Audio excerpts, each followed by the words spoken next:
그냥 목사예요. 그러시죠. 예, 목사님. 목사님이시죠? 특히 요즘 이 전국에서는 이제 분노가 많아요. 네, 저는 보통 목사이고 싶어 하고요. 네. 현재 범어동에 있는 노가교회 담임 목사 하고 있습니다. 말을 이 정도 할 수 있는 것도 기적이라고 보는데요. 정 목사가 학교 다닐 때부터 그랬지만 좀 유별하게 좀 총기가 많았어요. 학교 행정에 대해서도 관심이 내가 봐도 좀 주제넘게 이제 관심 많았고요. 그러셨군요. 또 심지어 이제 교수 선택까지도 네. 이제 좌지우지할 만큼 야, 내보다 못한 사람이 어떻게 목사가 되냐? 뭐 무시받고 뭐 인정 안 받고 이런 거에 뭐 스타죠 뭐. 예. 그럼 정 목사님이 사실 그 당시 신학교 성적이 제일 좋았어요. 제일 좋았는데 불구하고 여성이라는 이름 때문에 이제 늘 뒤로 밀렸죠. 또 우리 사회의 지도층들에 대한 불만이 굉장히 컸던 것 같아요. 우리 사회는 이렇게 지식인들이 있는데, 네. 전문 지식이 있는데 지방에서 준비 덜 된 사람들에게 우리가 등록금 줘가면서 별로 없잖아요. 행복한 일상 보내고 계십니까? 2023년이 벌써 2달째 지나가고 있습니다. 연초에 세운 계획들 다 잘 지키고 계신가요? 지금쯤 다시 한번 점검해보는 시기가 되지 않을까 싶습니다. 여러분들 어떠신가요? 늦었지만 시청자 여러분들 모두 새해 복 많이 받으시고 가정의 행복과 뜻한 바 모두 다 이루시는 한 해가 되었으면 좋겠습니다. 안녕하십니까. 사람과 사람의 진행을 맡은 진영미 성 교수입니다. 저희는 대구 경북의 진보적 가치를 안고 살아가는 사람들의 삶의 궤적과 인생의 지혜를 들어보는 인터뷰를 진행하고 있습니다. 오늘은 그 4번째 시간입니다. 오늘 만나보실 분은요. 노무현재단 대구 경북 지역위원회 초대 상임대표를 역임하신 서일웅 목사님과 직전 상임대표를 역임하신 정금교 목사님이십니다. 목사님 두 분 모시겠습니다. 반갑습니다. 반갑습니다. 어서 오세요. 반갑습니다. 네. 반갑습니다. 두 분 목사님 제가 매일 거리에서만 뵙다가 여기서 뵈니까 너무 반갑습니다. 날씨만 추운 게 아니라 마음도 너무 춥게 얼어붙어서 다들 힘들게 보내시는데 오늘 두 분 목사님 때문에 저희 마음이 좀 성령으로 충만해지는 그런 시간이 되었으면 좋겠습니다. 먼저 서 목사님부터 본인 소개를 한번 부탁드리겠습니다.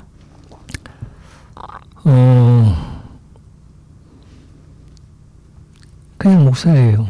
그러시죠. 예, 목사님. 목사님이시죠? 저희가 또 소개한 분이 두 분 목사님이죠. 그냥 목사고요. 네. 보통 사람들이 생각하는 그런 목사는 조금 다르긴 한데요. 네. 현실에 대해서 긍정적으로 못해요. 조금 부정적이죠. 특히 요즘 이 전국에서는 이제 분노가 많아요. 그런데 이제 목사가 좀 사랑이 많아야 되는데 지금은 사랑은 많을 때가 아닌 것 같아요. 네. 그래서 이제 주변에 있는 사람들을 조금 힘들게 하고 살아가고 있습니다. 네, 네, 목사님 이제 서 목사님 본인 소개해 주시는데 본인의 이렇게 성함이나 이런 거보다 마음 속에 있는 얘기를 더 많이 해주신 것 같습니다. 네, 다음은 이제 정 목사님께서 간단하게 소개 좀 해주시죠. 네, 저는 보통 목사이고 싶어 하고요. 네, 현재 범어동에 있는 노가교회 담임 목사 하고 있습니다. 개척한 지 15년이 됐고 그거 하면서 전국에 있는 목회자 운동 단체에서 활동해서 하고 있고 지금은 대구에서 일반 시민사회 단체에서 좀 발을 걸쳐놓고 조금 미력하지만 같이 활동 보태고 있습니다. 네, 감사합니다. 네. 두 분 목사님이신데 아까 이제 서유룡 목사님께서는 이제 그냥 목사입니다. 정금규 목사님께서는 이제 보통 목사이고 싶어하는 목사입니다. 제가 봤을 때는 지금 두 분이 전혀 평범한 목사님이 아니라고 제가 들었거든요. 네. 그리고 제가 서유룡 목사님 이제 건강이 조금 이제 안 좋으시다고 제가 들었는데 제가 아까 이제 앞에서 이제 인사를 할 때 악수를 청했는데 손에 힘이 네. 보통 이상이었어요, 진짜. 굉장히 청년의 힘이 딱 느껴졌거든요. 요즘 건강은 좀 어떠십니까?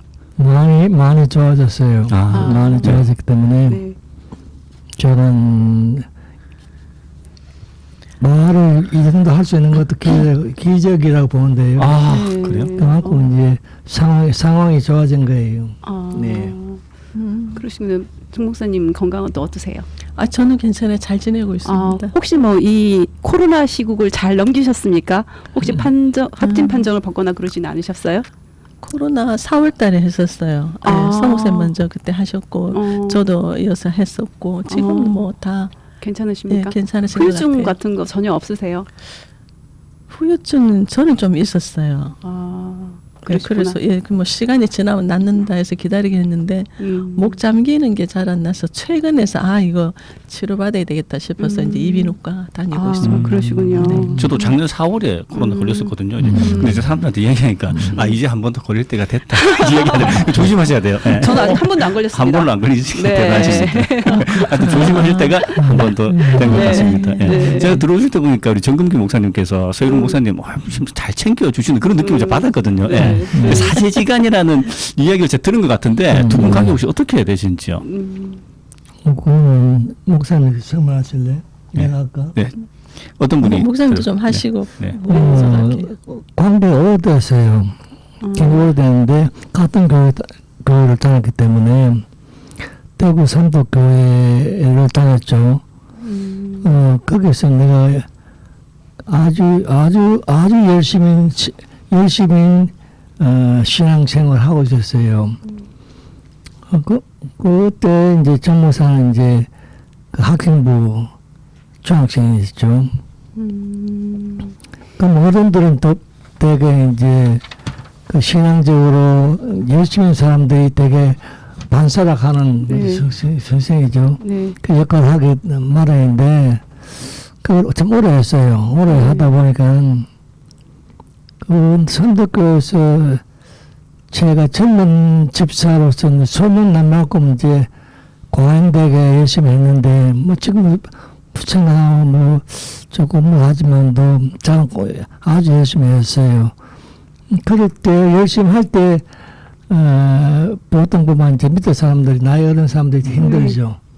그래가지고 이제 그 영향이 있을 거예요. 정무사한테는 중등부, 고등부, 대학부 이 하면서 이제 사회에 나올 때까지 계속해서 이제 영향 안에 있었기 때문에 또 이제 중요한 것은 이제 정 목사가 학교 다닐 때부터 그랬지만 또 좀 유별하게 좀 총기가 많았어요. 유별로 총기가 많았다고 많아가지고 네.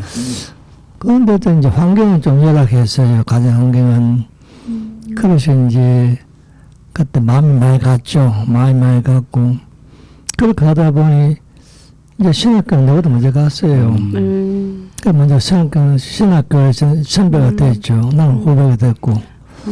나는 이제 많은 세월이 흐르고 난 다음에 내 시간 갔기 때문에 이제 세월이 그걸 됐습니다. 됐는데 저는 그때는 이제 우리가 다녔던 신학교는 대구 영암신학교인데 그 영암신학교는 학교가 과도기를 거치면서 그때 변해야 되는 그런 점에 있었기 때문에 나는 그것도 모르고 들어갔고 사회적인 상황은 변해야 되는 시점에 왔고 해가지고 어떻게 보면 이제 격동의 시기라고 볼 수 있는데요. 자반 누가 교수인지 누가 학생인지 모르만큼 이제 뒤섞이는 그런 분위기였어요. 그런 분위기에서 각자 자기 목소리를 자기가 챙겨야 되는 이제 그때이기 때문에 그때만 해도 이제 대한민국 모든 그 대학교가 학도 호국당 체제였어요. 그런데 84년부터 이제 총학으로 다 바뀌어져 있죠. 근데 우리 신학교는 바꿀 생각 안 하고 계속해서 이제 호국당 체제로 갔을 때에 건해가지고 이제 총학 분위기로 바꿨죠. 그러니까 총학이 탄생하면서부터 이제 내가 나이가 많았어요. 나이가 많으니까 저기 선배인지 교수인지 학생인지 모를 만큼 이제 말빨이 좀 있었죠. 있으니까 어쩔 수 없이 이제 신학교가 이래 하면 안 된다 하는 생각이 있었고 또 신학교 들어오기 전에 나는 이미 네. 그 기독교에 대한 숙달된 그런 이제 경험이 있기 때문에 학교 행정에 대해서도 관심이 내가 봐도 좀 주제넘게 이제 관심 많았고요. 아, 또 그러셨군요. 심지어 이제 교수 선택까지도 네. 이제 좌지우지할 만큼 그래서 이제 교수 자격을 믿어서 하다 싶으면 가짜없이 거부해버렸고 또 좋은 교수가 소문나면은 이제 그 불러가지고 강사를 불러가지고 강의 듣기도 했고 그 당시에 좀 그렇게 그런 시간을 보냈어요. 아, 그러셨군요. 예. 예, 그러면은 이렇게 중학교 때부터 쭉 대학교에서 신학대학까지 계속 같이 행적을 같이 하셨잖아요. 그런데 이제 그 중에서 중학교부터 대학교 가기 전까지는 이제 정 목사님이 서 목사님의 그 애제자로 예, 그렇죠. 그런 시간을 예. 보내셨잖아요. 예. 지금으로 그러다가 따지면 이제 혹시 그게 교회 오빠 아닌가요?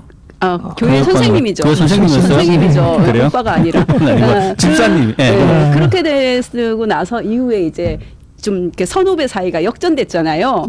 그러면 혹시 그 중학교 때부터 그때까지 조금이라도 아무리 존경하는 선생님이었더라도 약간 이렇게 뭔가 맺힌 게 있을 텐데 그런 걸 혹시 대학교 가서 풀어보신 적은 없으세요? 며칠은 많을 거예요. 그럼 정봉규 목사님 말씀 들어보겠습니다. 이제. 네. 맺힌 게 뭔지는 뭘 네. 말씀하시는지 잘 모르겠는데 네. 저는 신학교 철없이 갔고 네. 근데 이제 서 목사님은 이미 그 사회생활 다 하고 그리고 말씀하셨듯이 교회에서 신앙생활을 굉장히 성서를 기반으로 한 열심인 분이었기 때문에 신학교 들어갔을 때 그 어떤 신학적인 학습이나 그 외의 것들에 흡수력도 무지 빨랐고 굉장히 갈증을 많이 하셨어요. 그래서 저는 가르쳐 주는 대로 학교에만 다녔죠. 그러다가 이제 학교가 조금 보수적이니까 그 외의 걸 공부하자고 신학 서클을 하나 만들었는데 그게 아마 학교 역사에서 처음이었던 것 같아요. 그래서 공부를 좀 하고 싶어하는 학생들이 모여서 했고 이제 그 외부에 있는 강사들 초대해서 신학의 흐름을 역사적 흐름, 뭐 시대 흐름, 사회 상황 같은 거기를 통해서 이야기를 다 들었어요. 이제 그러면서 저는 배우기 바빴고 이제 목사님은 선도에 나갔고 흡수력이 빠르시니까 다른 이제 동아리 들어오는 뭐 선배 후배 상관없이 같이 공부하려고 하는 사람들의 갈증은 서 목사님 통해서 아마 많이 그 해서 지금도 우리 서클 그때 동아리 멤버들 만나면 여전히 목회 현장에서 공부들 다들 목마르게 하고 있고 잘 살려고 하죠. 그래서 저는 그런 부분에서 오히려 존경스러워서 어쩌면은 제가 좀 어리숙하게 살았던 또는 채워야 하는 게 뭔지 몰랐지만 바로 이거구나 싶은 그런 것들을 받아들이기 바빴던 것 같아요. 그래서 많이 따라다녔고 나를 업그레이드 시킬 수 있다면은 좀 더 열심히 하겠다면 그런 마음으로 따랐던 것 같아요. 정말 부러운 두 분 관계신 것 같아요. 저희가 살아가면서 이제 나이를 먹으면 먹을수록 느껴지는 게 누군가가 나에게 조금 더 이렇게 이끌어줬으면 좋겠다. 그렇죠. 뭔가 이 어떤 순간순간마다 충고의 말을 해줄 수 있는 사람이 있었으면 정말 좋겠다. 그런 생각 사실 요새 되게 많이 하거든요. 맞습니다. 그런데 이런 두 분 모습을 보니까 정말 부럽습니다. 네, 그러니까 그런데 서울인 목사님께서는 늦게 이제 신학교를 이제 들어가셨다고 했는데 혹시 그때 나이가 어떻게 되셨습니까? 그때가 40대 때요? 45이었는데 예. 많이 늦었죠. 많이 늦었는데 내가 나중에 목사가 되고 난 다음에 계산해봤어요. 그때까지 내가 그 생활할 수 있는 직업이 13개더라고. 그 전쟁했죠. 이게도 안 되고 저게도 안 되고 막 하다가 이건 기회다. 그러면은 내가 찾아야겠다고 생각했어요. 근데 이제 내가 교회에 열심히 있다 보니까네 목사님들을 많이 의존했고 목사님들의 설교에 의존했는데 제 양반 말도 들어가지고 문제 해결 안 된다. 내가 하나님을 만나야 되지 저분들이 소개하는 하나님을 내가 신앙해가지고는 답이 없다고 봤어요. 그래가지고 이제 늦게 결단했죠. 결단하니까 그때는 이미 사회적으로 나는 이미 경험이 많았고 심지어 교수들도 내가 생각할 때는 그냥 기술적으로 그 학문적으로 이제 미흡한 분도 많았죠. 저는 뭐랄까 좀 나쁘게 보면은 이제 chen 척하고 이제 아는 척하고 이제 그런 세월을 보냈는데, 근데 이제 그때 내가 판단이 한국 교회가 이렇게 되어진 것은 목사들이 공부를 해서 갖다 봤어요.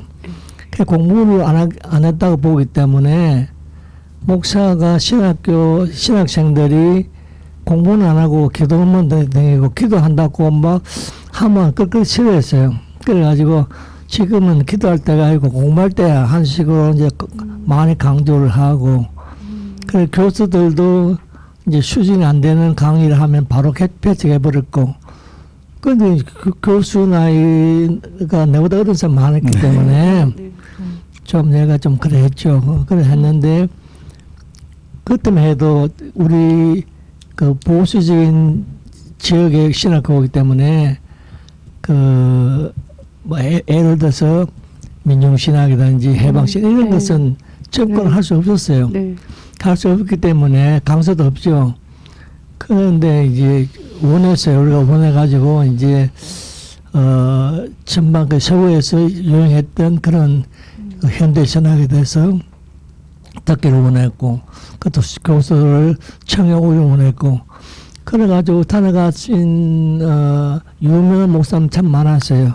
그래서 나도 그들을 통해서 이제 기동량을 좀 하고, 그 점점 갈수록 이제 이 내가 신앙하고 있는 이 신앙이 우리 역사에서 비롯된 게 아니고 철저하게 미국의 근본주의 신학을 강요당했구나 하는 생각을 들고, 그게 이제 후회가 되어지고 반성이 되어지고, 그 평생 그렇죠. 오늘까지도 우리가 저는 좀 분노하고 많다고 이야기했는데 너무 괘씸해요. 그러니까 미국이라는 나라가 너무 괘씸하고, 그 이제 뭐 우리한테 많이 좋은 것 같지만 그 선교사들이 그렇게 이제 가면을 쓰고 우리한테 왔기 때문에, 물론 그죠, 인간적으로 훌륭한 사람 많죠. 인간적으로 그 인간적으로 훌륭하다 그 말 자체가 내용이 없다는 이야기거든요. 목사님 막 편집될 것 같아요. 네, 제가 이제 신학교 몇 살에 이제 들어가시는지 제가 그거 여쭤봤는데 지금 괘씸한 미국까지 나와가지고요. 그럼 여기서 잠깐 한기시켜서 그 괘씸한 미국 이야기는 좀 이따가 또 다시 여쭤보도록 하고요. 정동규 목사님께 좀 궁금한 게 있는데, 지금도 이 여성 목사님들은 좀 흔하게 좀 많아지긴 했지만 흔하진 않거든요. 근데 과거에는 더 그랬을 것 같은데 목사가 되겠다고 결심하신 이유가 있을까요? 사실 그래요. 신학교 들어갈 때는 목사 해야겠다는 생각은 없었어요. 어떻게 내가 아직 목사식이나 할 수 있냐 이래서 이제 근데 그 종교 기독교를 가르치는 교사 정도. 근데 학교를 다니면서 바뀌었던 것 같아요. 그때는 여자 목사가 되는 제도 자체가 없었고, 이제 저희 선배 그 여성들이 목사 안수를 하라는 시위와 청원을 매년 끊임없이 하시더라고요. 그래서 거기서 같이 나도 청원 대회를 하면 끼어본 일도 있고. 잠깐, 근데 그 청원했던 그 혹시 연도가 어떻게 됐죠? 몇 년도쯤 될까요? 매년 청원을 했는데 우리 교단에서 여성에게도 안수를 허락한 때가 95년 10월 그 총회 때였어요. 그래서 그때 저는 이제 지역에서 하고 서울에서 공부를 마쳐야 이게 목사고시를 칠 수가 있거든요. 저는 마침 그 과정은 다 마쳤고 졸업한, 그러니까 신학교 한 4학년 4학년 때쯤 되면서 이제 교내 문제로 시위를 했던 적이 있었는데 뭐 단식하면서 했는데 문제를 해결했어요. 해결했는데 제가 좀 속은 게 있더라고요. 그래서 학교 발전을 시키지 않는 교장을 내보내라고 해서 교장이 사표를 나갔는데 이분이 이사장 자리에 올라가더라고요. 그래서 내가 당했구나 싶어서 좀 더 이제 사회 구조적인 거 이제 그런 데 관심을 갖기 시작하면서 여성학 공부를 그때 조금 했던 것 같아요. 네. 여성으로서 기여할 바는 어떤 게 있을까. 그래서 이제 4학년 때 서울에 있는 우리 그 교단의 목사 안수를 위한 그 학교에 진학하기로 결정을 했고, 결정할 때 우리 동기 남자들이 제가 이제 공부를 그때 좀 했으니까 이제 순수성을 보면은 제가 합격을 할 것 같고 이제 그 중에 한 명이 떨어질 것 같으니까 막 방해를 하는 거예요. 시험 보지는 말라고. 그래서 저는 장난삼아 했던 얘기야. 야, 내보다 못한 사람이 어떻게 목사가 되냐. 이제 그 말은 그 말이 제 자신에게 대준 게 있었던 것 같아요. 네, 예. 그렇죠. 목사가 되려면 공부도 열심히 해야 되고 또 뭐 진실하고 성실해야 된다 이런 것들. 그래서 과정은 맞춰놨고 그게 한참 후에 제가 됐는데 바로 목사고시를 쳤어요. 그때 허락할 때. 네. 그래서 1기에 이제 목사 시험을 통과했고 안수받아서 지금까지 목사하고 있는데 뭐 무시받고 뭐 인정 안 받고 이런 거에 뭐 스타죠 뭐. 네. 그런 가정이 다 있어서 결국은 그 여성이 목사 되기가 너무 힘들었다는 얘기 저도 들은 적이 있었거든요. 근데 이제 네. 그 가정을 다 앞에 있는 여성 선배님들께서 다 항의를 하고 이런 과정을 거쳐서 그렇죠. 하실 수 있었잖아요. 아마 네. 그런 것들을 보셔서 아마 계속 사회 문제에 앞장서신 여성이 되셨던 것 같아요. 뭐 좀 그런 게 있어. 네. 여성으로서 이렇게 네. 좀 밟혔던 부분. 네. 그러니까 인권의 문제나 네. 차별의 문제가 네. 결국은 약자에 대한 차별로 저는 네. 계속 이제 이렇게 네. 확장돼 나갔다고 네. 생각을 해요. 네. 자기 문제를 아는 게 네. 저도 저한테는 굉장히 도움이 되었던 것 그런 것 같고 같습니다. 그래요. 네. 그 서 목사님께서는 이제 49세 때 목사님이 되기 위해서 신학교에 들어가셨다 하셨잖아요. 45세. 45세에 네. 45세에 들어가셨다 했잖아요. 그럼 그 동안에 어떤 뭐 결심을 하셔가지고 이 지금의 신학교를 가야겠다 하셨습니까? 뭐 일반인들의 생활 뭐 그렇죠. 근데 저는 좀 다르던 게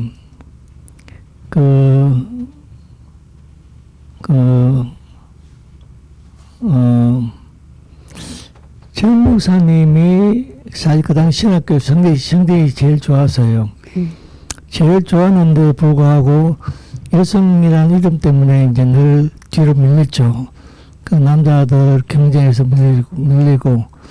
근데 이제 나는 그런 남자고 또 성인이고 또 사회적으로는 이제 내 딴에는 이제 좀 지도급이라고 생각하고 살았는데 이게 아닌 거예요.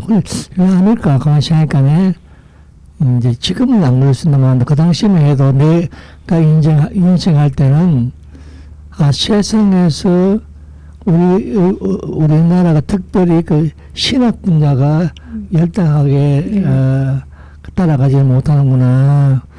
그 모든 학문에서 이제 제일 우회가 이제 학위를 봐도 신학이 제일 우회죠. 그다음에 철학. 그렇게 되어지는데 그런 것들에서 이제 불만이 있었고 그래서 이제 이것도 바꿔야 되겠다. 네. 그래서 이제 모든 아카데믹한 그런 시대 속에서 이제 서구에 의존해왔던 구조를 바꿔야 됐다. 네. 그렇지 않냐고 나서는 그 모든 뭐랄까 인재가 끌어지는 것부터 왜곡되어 있으니까네. 그래가지고 안 되겠다. 어떻게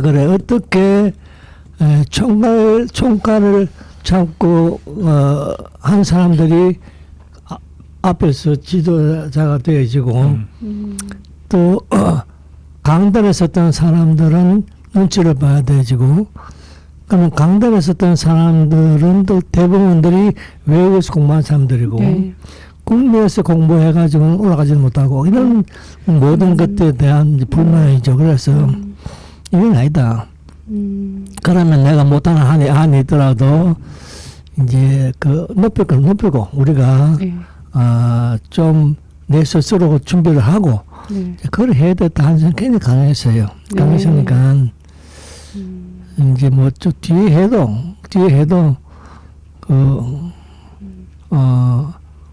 참 뭐 그러셔서 그러셔서 이제 만학도가 되셨군요.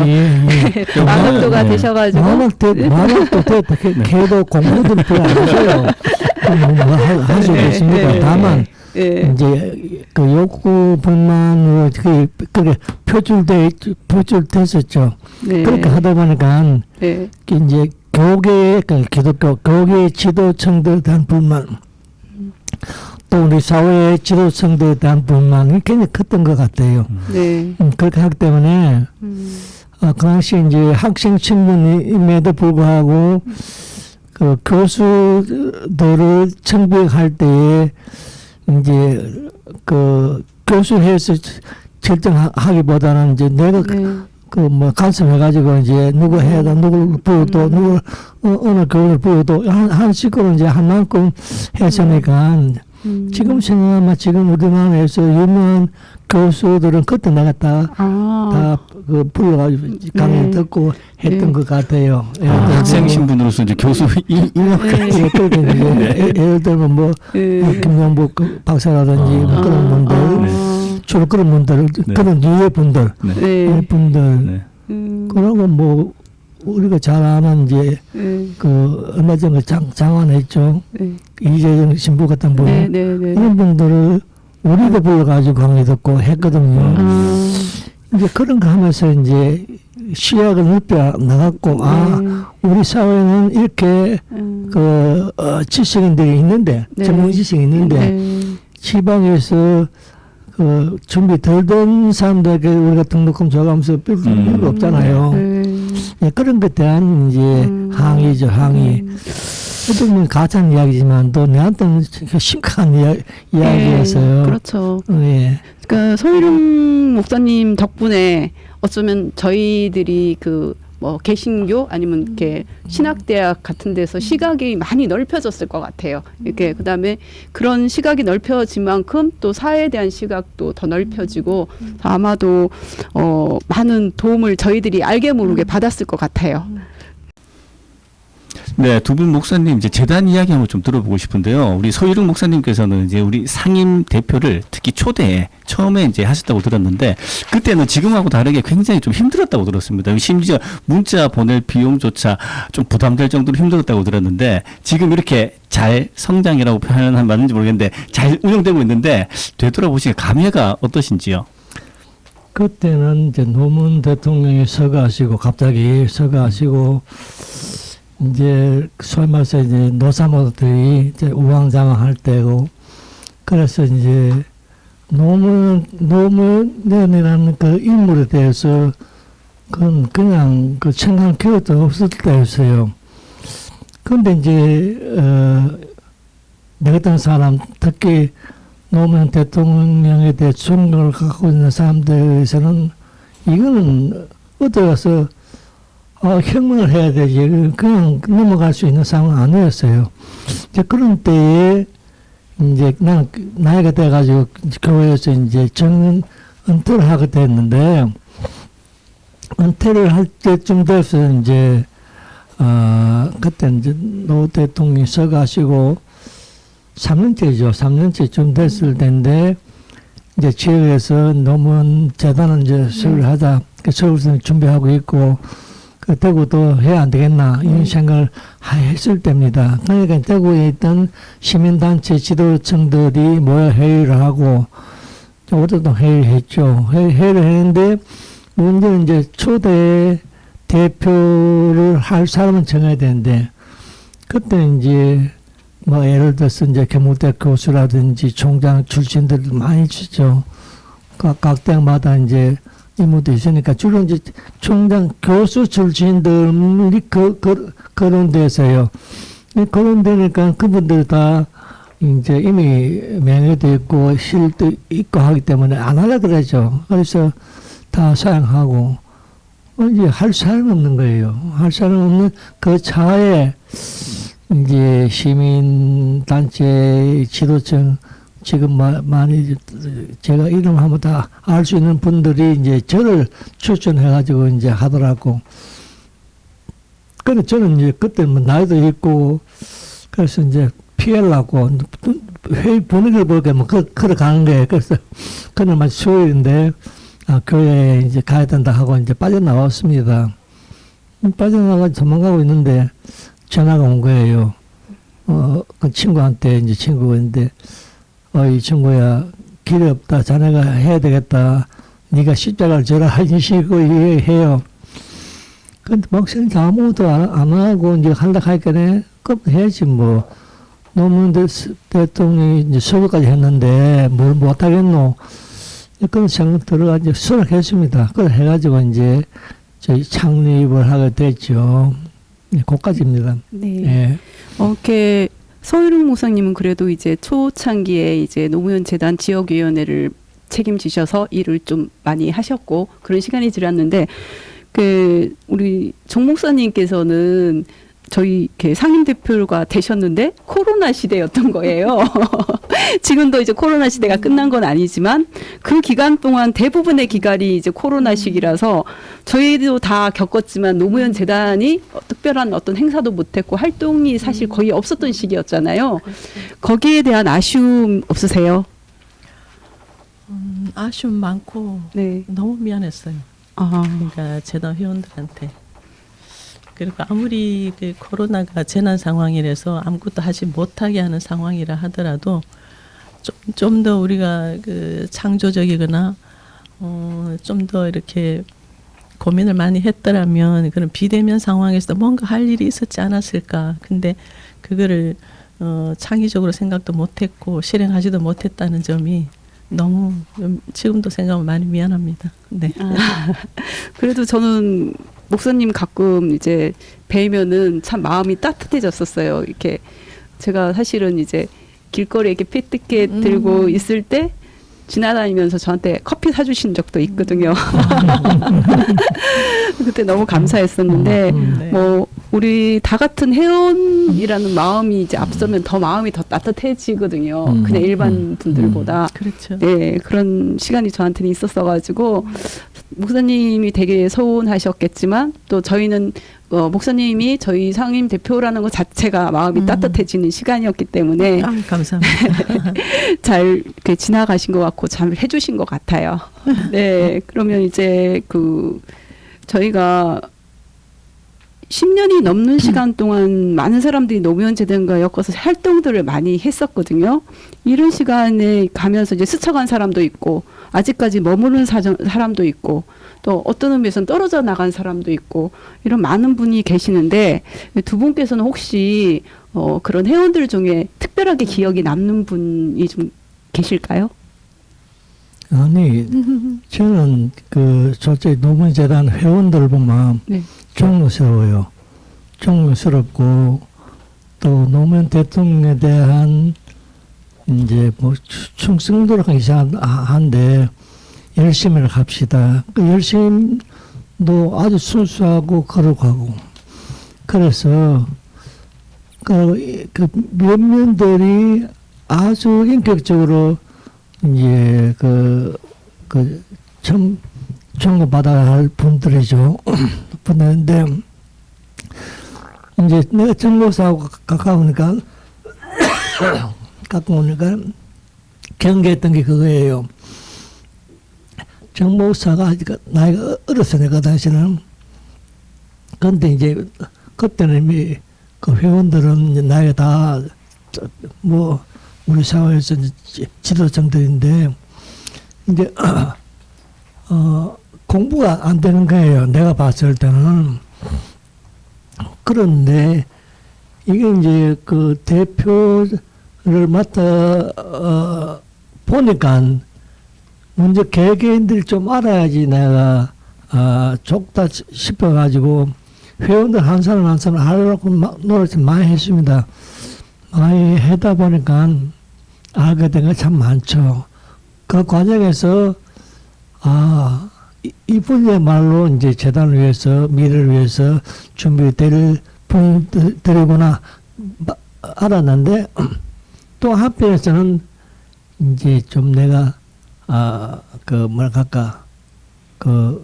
일종의 국수주의자들라고 이야기할 수 있는 이제 좀 보수적인 입장 가지고 그 이제 조직의 충성도만 생각하지 노무현 대통령이 가졌던 그런 정신 세계에 대해서는 그 접근 못하는 분들이 참 많았는데 그런 분들이 이제 우리 그 노무현 재단 정치 그 현상 앞에 나타나기 시작한 게 시간이 가니까 그때 지금 긍정적인 것도 많지만 또 부정적인 그 현상도 막 나타나기 시작하더라고요.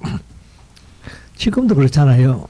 우리 정당 사회 보면 이제 긍정적 말고 부정적 참 많은데 이게 어쩔 수 없는 이제 우리 정치 현실을 보는데 특히 노무현 재단은 그게 아주 심했어요. 아주 심했는데 그러나 그 환경 속에서 전국에 노무현 재단 한 그때 6개 있었는데 그 중에서는 그래도 대구 경북 지역위원회가 그래도 아주 안정된 상태에서 이제 발전하고 있었기 때문에 기대가 많죠. 또 이제 또 여러 다른 지역의 그 재단도 방문하기도 하고 지도도 만나기도 하고 뭐 그런 역할을 막 하면서 이제 대구는 그럼 어떻게 해야 되겠다 하는 각도 쓰고 이제 그런 과정에서 이제 여기 지금 계시는 분들 다 훌륭한 분들이에요.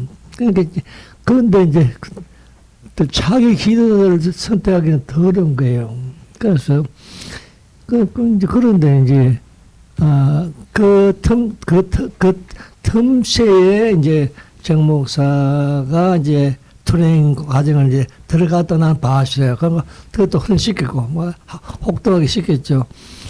이제 그렇게 하면서 또 한 가지 중요한 것은 그때 이제 목사 세계에서 이제 그 정의와 평화를 이야기하는 그 좀 진보적인 단체가 있어요. 그 전국 목회자 정의평화협의회를 하는데 그 역사가 길죠. 근데 거기에 목사들을 보면은 면면이 달라요. 아주 우수한 존경하는 그런 목사들인데 우리가 지금 우리 사회적으로 이름을 잊게 할 수 있는 목사님들 대부분 그 회원들이에요. 근데 일반 목사들은 뭐 택도 안 되죠. 근데 그런 데서 마침 제가 위에다 보니까 이제 그게 대구 경문 바라보는 게 아니고 전국 바라보니까 전국의 지도자들이 많죠. 한 4점이 되는데 그들과 연대해가지고 이제 사회 문제를 바라보고 하는 이런 일들 이제 그런 차원에서 대구 경북이 이점이 참 많았다고 봐요. 네. 왜? 그러면 서 목사님한테 가장 기억에 남는 회원은 정 목사님이신 걸로. 뭐, 정 목사는, 그렇다고 해도 기대가 참 많죠. 네. 기대가 많고, 제가 뭐, 우리끼리 하는 말이면도, 자네는 여기서 봉사가 죽어도 괜찮다.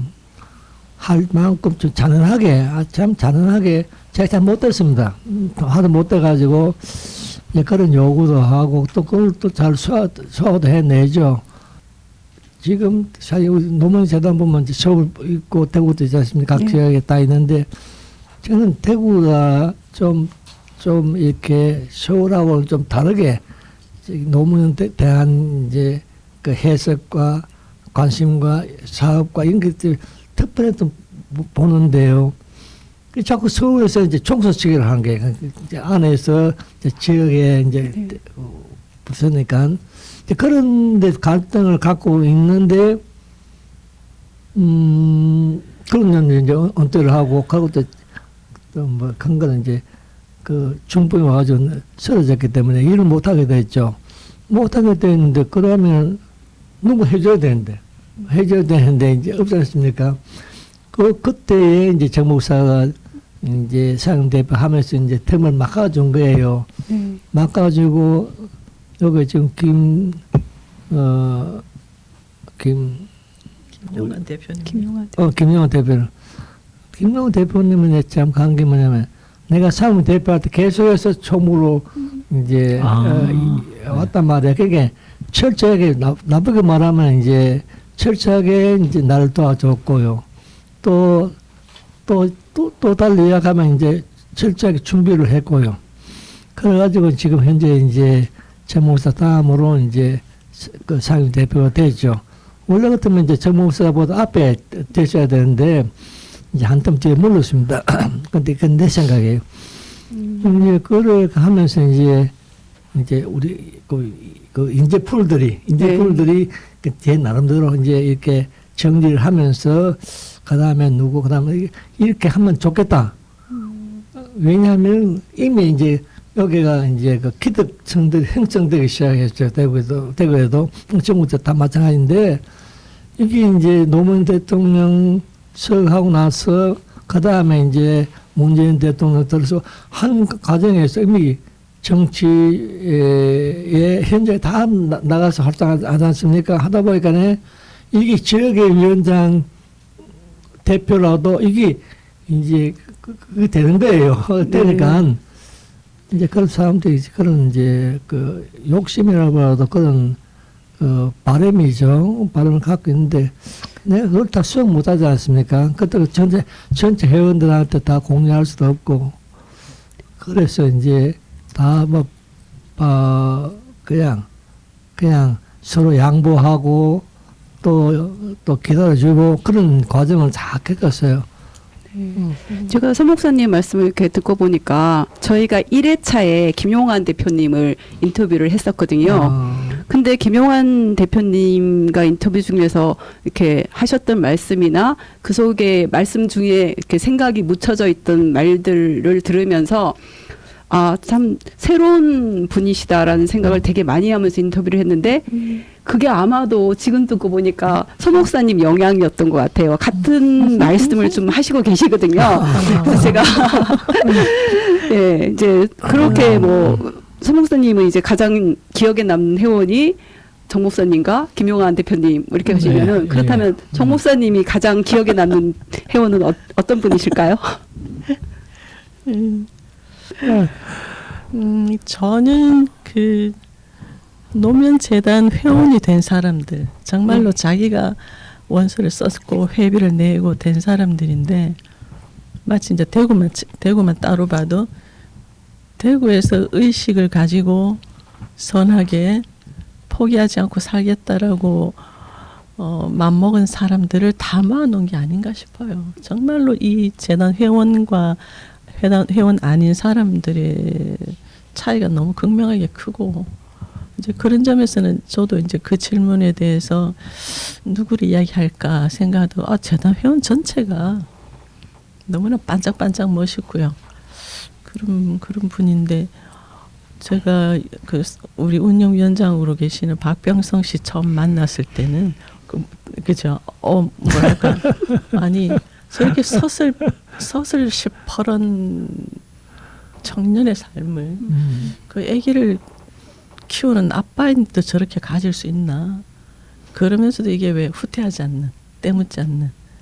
그래서 더 자기는 이제 뭐 그걸 벼르고 이렇게 나를 또 별로서 살고 싶어하는 그런 청년들 모습 그런 사람들도 많았고요.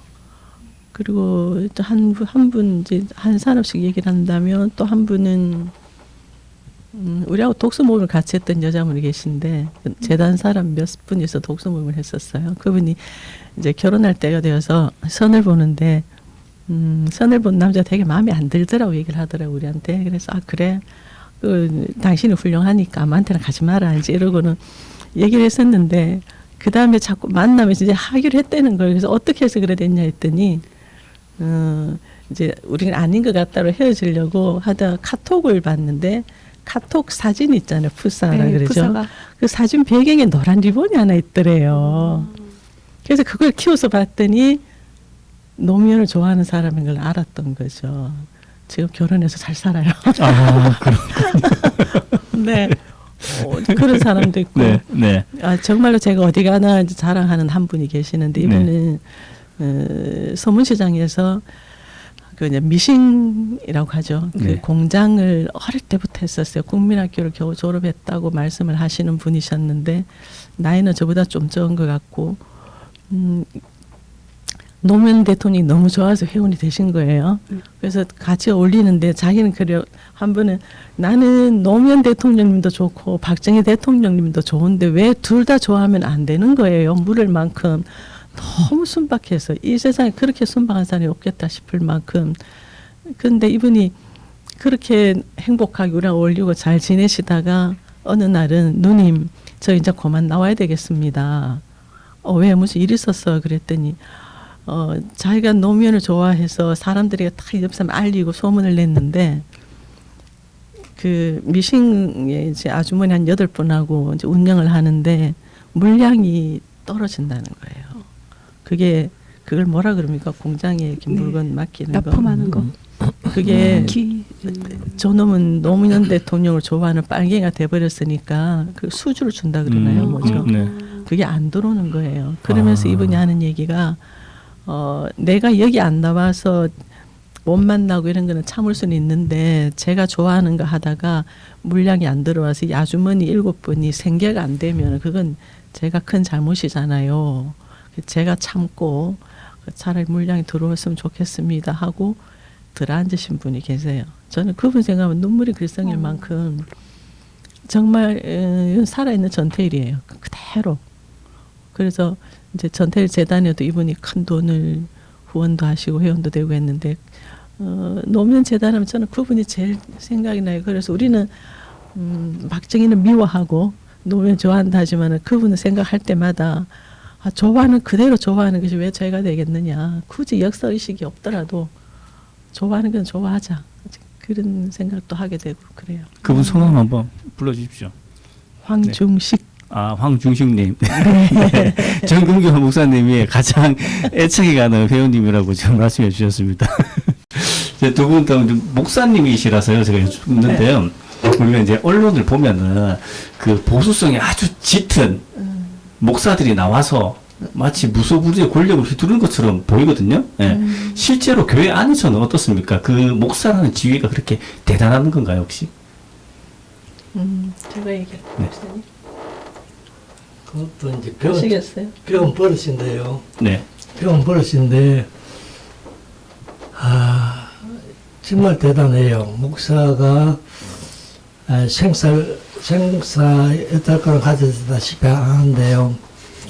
문제는 이제 그것도 목사의 철학이죠. 철학인데 우리가 흔히 말해 보수라 했을 때 보수라 하는 건 지그 책임이 사람 보수지 않습니까?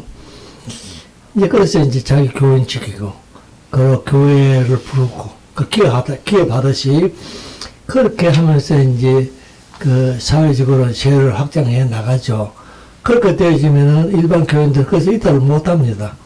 이탈하면은 사회적인 모든 관계가 다 단절되기 때문에 그래서 이제 무서운 거예요. 정관원 목사가 무서운 이유가 다른 거 아닙니다. 그런 것 때문에 무서운 거예요. 그 세계에서는. 그런데 이제 우리 같은 사람들은 천에 고락한 사람 그런 사람들이죠. 왜냐하면 예수 전혀 관계없는 짓을 하고 다니니까 용서가 안 되는 거예요. 근데 이제 예를 들어서 우리나라도 이제 10만 원 넘는 교인 가진 교회가 많지 않습니까? 그런 교회 단원들은 권력이 대단합니다. 대단하기 때문에 만약에 누가 대통령 대권을 또 도전하려고 하면 그분들한테 가 무릎을 꿇어댈 만큼 이제 과시를 하는 게 그만큼 그건 배단이죠. 배단인데 저는 이 모든 것이 이제 배운 버릇이 그래서 그렇다고는 봅니다. 그게 자기가 그 신학적으로 어떤 그 철학이 있어가지고 한 게 아니고 그냥 말 그대로 깡패 세계에서 그 하듯이 그렇게 힘자랑하고 돈자랑하고 이런 것이 우리 사회에 지금 극심하게 이제 부패를 이제 내몰고 있는 현상을 보고 있어요. 보고 있기 때문에 저는 그분들을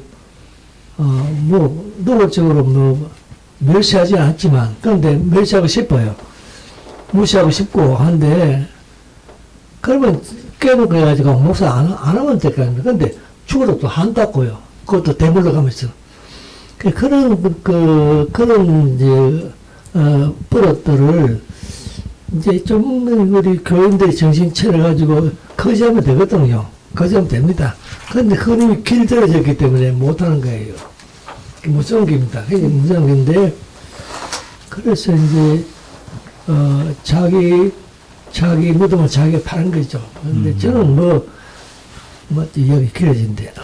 목사님, 그거 제가 네. 예. 마무리 좀 할게요. 네, 정 목사님 목소리 드리겠습니다. 그 교회가 목사가 교회에서 굉장히 약자입니다. 사실은 이제 방금 목사님이 예로 드신 교회는 순복음교회라든지 뭐 사랑의 교회 이런 이제 대형 교회에서 어떤 그 제왕처럼 군림하는 분도 있긴 해요. 근데 아주 극소수인데 대부분의 교회 목사님들은 약자인데 교회 제도가 굉장히 민주적인 제도예요. 제도 자체가 그 교회 법도 그렇고 2000년을 이어올 만큼 제도는 너무 훌륭해요. 그래서 모든 것이 회중의 결정으로 다 결정이 됩니다.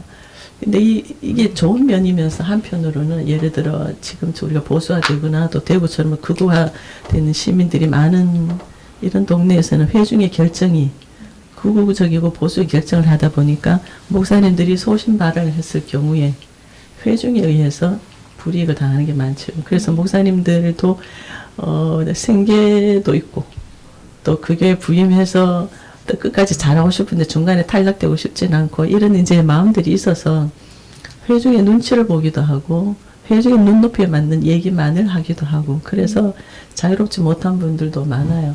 제가 볼 때도 그런 고민들 때문에 그 설교를 몇 번 썼다 지웠다 하시는 분들도 많고 고민을 하시는데 소신껏 못하기 때문에 서 목사님한테 혼은 나지만 제가 볼 땐 그래도 그 고민조차도 안타깝고 좀 귀하다고 생각이 들어요. 아주 악랄하게 하는 사람은 뭐죠? 언론에 자주 나오는 그 몇 사람뿐이에요. 예전에 한번 문재인 대통령 처음에 대선했을 때 개신교인 중에서 문재인을 투표한 사람이 조사를 했더니 43%가 나왔어요. 굉장한 숫자였어요. 가톨릭이 46인가 지금 좀 높았고 불교가 21%였어요. 그래서 개신교가 그 언론에서 말하는 그 욕먹는 그보다는 일반인들은 그렇지 않은 사람이 많다. 그렇게 볼 수 있습니다. 그러니까 몇몇의 그 언론에 드러나는 나쁜 목사님들 때문에 교회 전체가 욕먹는 현상을 지금 겪고 많아요. 있죠. 네. 예. 그 지금부터는 좀 예민한 질문을 세 가지 좀 드려볼까 합니다. 아주 민감한 문제죠. 그러니까 결국 그러니까 우리 사회뿐 아니라 전체 그 지구촌 사람들이 가지고 있는 그 문제고 관심 가져야 될 부분의 문제인데 이것이 또 종교와 이렇게 대립된다 그럴까요? 그 마찰을 이렇게 겪고 있는 그런 부분들이거든요. 그러니까 가장 이제 많이 대두되는 게 동성애 문제거든요. 그러니까 두 분께서는 이 동성애라는 부분들을 어떻게 이해를 하고 계십니까? 나는 이해를 못하겠어요. 왜 우리 사회에서 동성애 문제가 이렇게 회자가 되는지, 사실 성서를 보면 동성애는 구약에만 언급이 잘못되죠. 그렇게 언급될 이유가 있습니다. 잠깐만 한 번만 더 동성애라는 것이 구약에서 언급. 예, 구약에서 언급하고 있다고 그러죠. 예. 그런데 이게 문화인데 중동 아시아에 대한 이제 문화가 이슬람에 이제 의해가지고 이제 이슬람화 됐을 때에 특히 동성애 문제가 이제 서방 세계에서 문제가 되죠. 저것도 문제가 안 되는데 서방 세계의 문제 삼는데 저는 이게 문제를 삼고자 하는 사회 이슈라고 봐요. 삼고자. 그런데 성을 어떻게 차별합니까? 동성애는 말 그대로 성 문제가 있습니다. 근데 성의 차이를 가지고 차별하면 안 되죠. 근데 그거 딱 마치 하면 된다 안 된다는 식으로 하니까 그것을 목적으로 해가지고 뭐 얻고자 하는 사람들의 흉보라고 보거든요. 특히 한국에서는. 그건 말도 안 되는 이야기입니다. 말도 안 되는 이야기고 나 그건 이해하고 못하가 문제가 아니고 용서가 안 돼요. 어떻게 감히 성적 문제를 가지고 그걸 가지고 이제 한이 감히 성은요 거룩한 거예요. 아름다운 기고요. 그걸 가지고 차별하면 안 되거든요. 근데 그걸 가지고 뭐 잘하니 뭐는 하고 네가 하면 안 되니? 나는 그거 잘 이해 못하. 이제 제가 얘기할까요, 목사님? 일단은 성소수자라고 통칭하는 게 이제 바른 언어 명칭이잖아요. 근데 굳이 이제 한국에서 교회가 동성애라는 말을 고집하는 것부터가 이제 성소수자들에게 어떤 성적인 그런 이미지를 덮어씌우려는 의도가 있는 거고요. 이 동성애 개념이나 이 개념 자체가 그 고대 국가에 그것이 없었어요. 이게 이제 우리나라에서도 그전에는 교회 안에서 그냥 교회가 극우화되면서 이 사회에 어떤 메시지를 낼 때는 반공으로 내세웠거든요. 이제 반공으로 내세우던 것이 이 기치가 약화되니까 새로운 하나의 개념 찾아낸 것이 동성애 개념이에요. 그래서 이게 성소수자는 굳이 동성애라고 말을 하면서 이제 그 교회가 내적으로 지향하는 적의 정체를 바꾼 것에 불과하고요. 이게 2000년대 들어와서 이게 가능해진 거거든요. 2000년대 들어와서 우리의 정치 형태가 이제 민주정부가 얘기를 하면서 성소수자 문제도 관심을 가지고 인권, 차별, 혐오 이런 데 관심을 가지기 시작하니까 그 중에 하나를 반대 개념을 택한 건데 제가 볼 때는 정치권의 장난이라고 봅니다. 교회가 동성애를 반대하기도 선택한 것이 아니라 교회가 동성애 문제가 교회에서 먹히겠다 했을 때 아주 거기다 집어넣은 개념이라고 생각합니다. 그러면 이제 제가 하나 이제 의문이 가는 게 듣고서, 그러니까 동성로에 나가면 주말에 보면은 그 천주교 쪽인가 그 해가지고 피켓팅을 합니다. 그 성소수자가 하면서 동성애 반대 뭐 이런 것을 하는 걸 봤거든요. 근데 이게 이제 그것도 천주교 아니 그쪽의 카톨릭계 일부겠지만 정 선생님이 말씀하신 것처럼 주입된 형태로 이제 이 뭐라 그럴까요? 갈라치기의 하나의 방법으로 주입되어서 그런 것들이 나올 수도 있겠지만 어쨌든 카톨릭 쪽에서 더 반발이 심한 것 같아요. 우리가 보기에는 일반인들이 보기에는 그거는 왜 그렇게 느껴지는지 좀 의문이 갑니다. 캐톨릭은 네. 그 전통적으로 그런 약점이 있습니다. 그 자유도 문제예요. 그런데 신부들이 특히 수도 생활하는 사람들이 이제 그 검해야 되는 문제를 갖다가 이제 그 소수들이 그걸 하는데 그걸 가지고 거리까지 나와가지고 나는 뭐 이해를 잘 못합니다. 이해 못하고 특히 개신교는요 말 그대로 개신교잖아요. 신앙의 자유를 합니다. 이런 사람이 저런 사람 있고 그걸 가지고 괄괄불가 할 그건 아닌데 그 지금은 그런 일 하고 있어요. 근데 거리에서 저는 거리에서 하는 것은 뭐 자기들 잘 봐요. 그런데 그걸 가지고 물론 혹시 이렇게 보면 좋은데 뭐 그걸 갖다가 뭐 대세라든지 이런 것은 저는 이해를 안 돼요. 그건 아닌 것 같아요. 나는 그 시험치 문제 얼마나 거룩한 문제인데 그걸 가지고 그렇게 장난치니까. 네, 저도 종 목사님 의견에 상당히 동의하는데요. 그러니까 말씀하신 이제 갈라치기의 소재가 이제 과거 반공에서 이제 동성애, 성소수자 이런 문제로 좀 이제 변해 왔다고 보고 또 언젠가 이 가치가 또 약해지면 또 뭔가 개발이 될 것 같아요. 네, 그렇게 이해하고 있습니다. 네. 그리고 또 다음으로 이제 예민한 질문인데요. 돈 문제입니다. 세금 문제. 네. 왜 교회 목사님들은 왜 세금을 내기 싫어할까? 이런 문제에 대해서 굉장히 토론이 많거든요. 여기에 대해서 두 분 혹시 어떻게 생각하시는지요? 그 마찬가지로 세금을 내기 싫어하는 사람이 누굴까로 봐야 돼요. 교회가 싫어한다. 교회 내에 누가 싫어하느냐. 저는 세금 내고 싶어요. 세금 내면요. 현재는 이제 기타 소득으로 이게 그 세금을 내게 돼 있거든요. 기타 소득을 제가 등록해서 내게 되면은 근로장려금, 자녀 장학장려금이 있어요. 받을 수가 있어요. 근데 저는 등록이 안 돼 있기 때문에 그 혜택이 없잖아요. 그리고 근로소득세를 내기를 처음부터 얘기를 했었어요. 찬성하는 사람, 목사님들은 근로소득세를 내서 4대 보험 가입하고 그 다음에 실직예시대 수당받고 거기서 보호받는 국가로부터 보호받는 일자리 이제 그걸 원했었는데 그 종교세를 많이 내야 되는 대형 교회가 반대를 했겠죠. 근데 조사에 의하면 제가 일부러 기록을 찾아서 좀 다시 들었던 얘기를 더 정확하게 찾아본 건데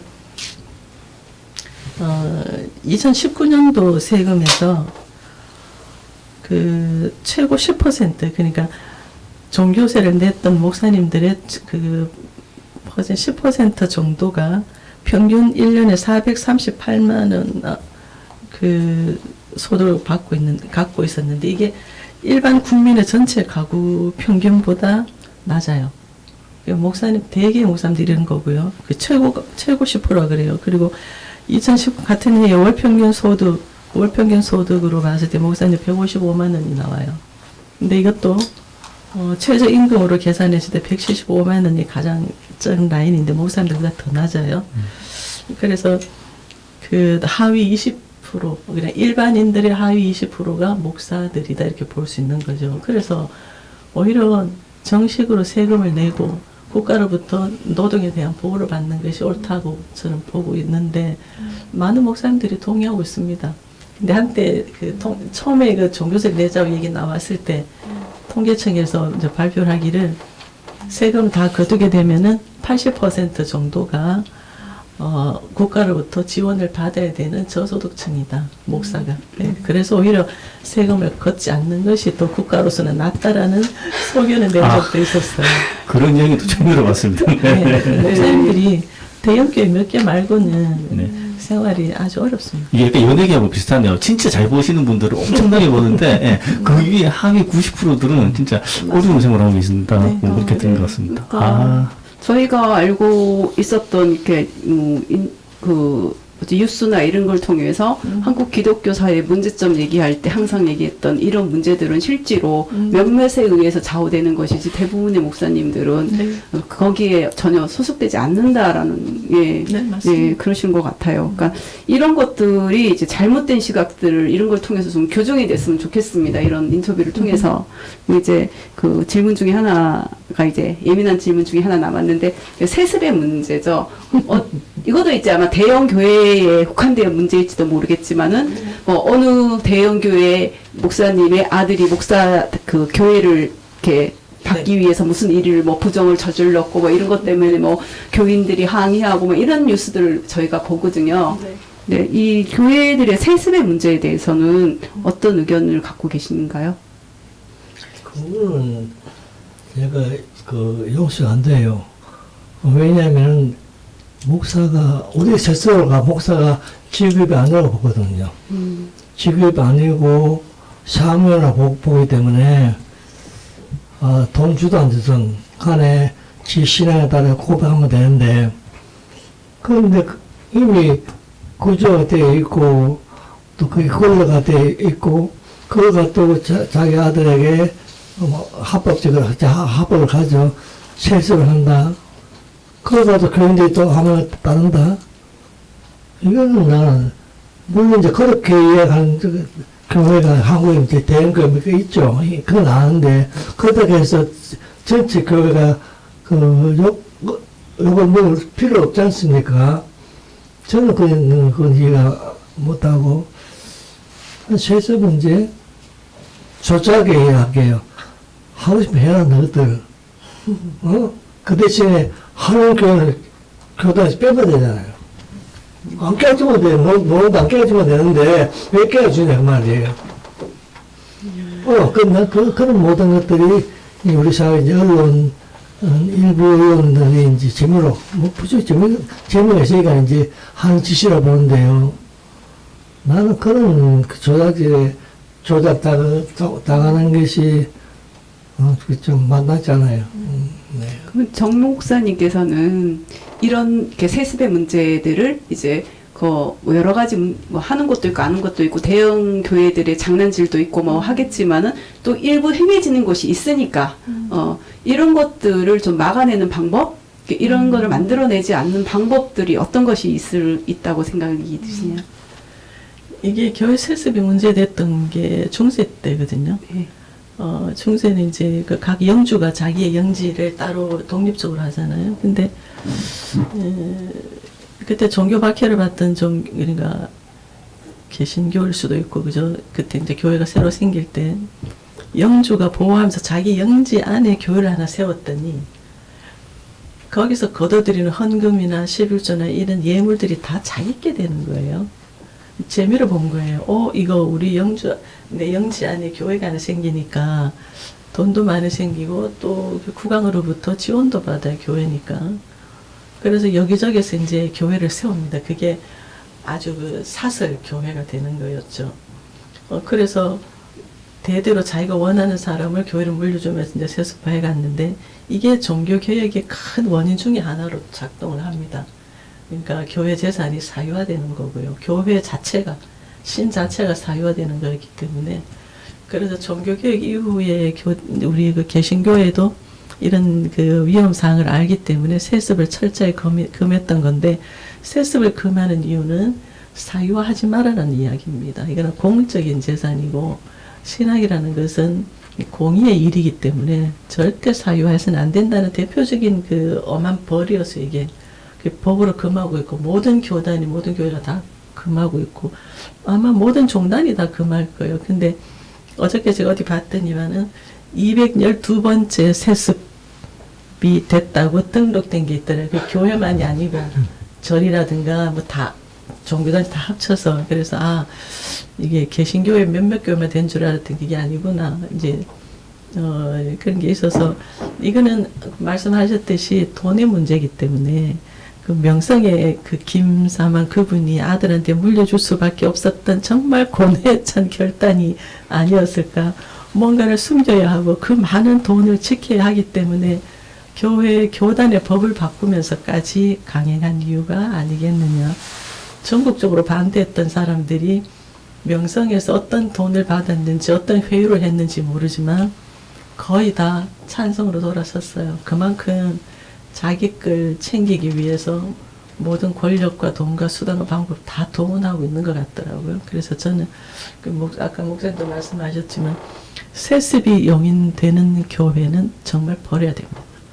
이걸 반대하시는 분도 목숨 걸고 모든 우리 교단이 살 수 있는 유일한 길은 세습을 정죄를 해야 된다. 처벌을 해야 된다. 그런데 처벌하지 않고 유야무야 넘어가면서 편들어줬습니다. 그래서 저 역시도 저도 포함해서 이제 마지막 지난 해에 총회 결정을 보면서 사람들이 교단을 떠나는 사람들도 있습니다. 이제는 가치가 없다. 그래서 독립교단을 만들자라는 말이 이제 아주 목소리를 낼 만큼 그리고 구체화되고 있는데 교단 내에서 제어할 방법이라면은 철저하게 법을 준수해서 법으로 처벌하는 방법이 있고요. 그렇지 않을 경우에는 개별적으로 이제 따로 나와야 되죠. 교단을 버려야 되죠. 네, 그렇게 하면 세습과 사유화가 사라질 수 있을지 저희도 노래인데 중요한 것 같아요. 그러니까 많은 분들이 관심을 가져야지만 세습과 사유화가 사라지지 아무도 관심을 가지지 않는다면 그 계속될 것 같습니다. 그렇죠. 네. 결국은 시민정신이에요. 네.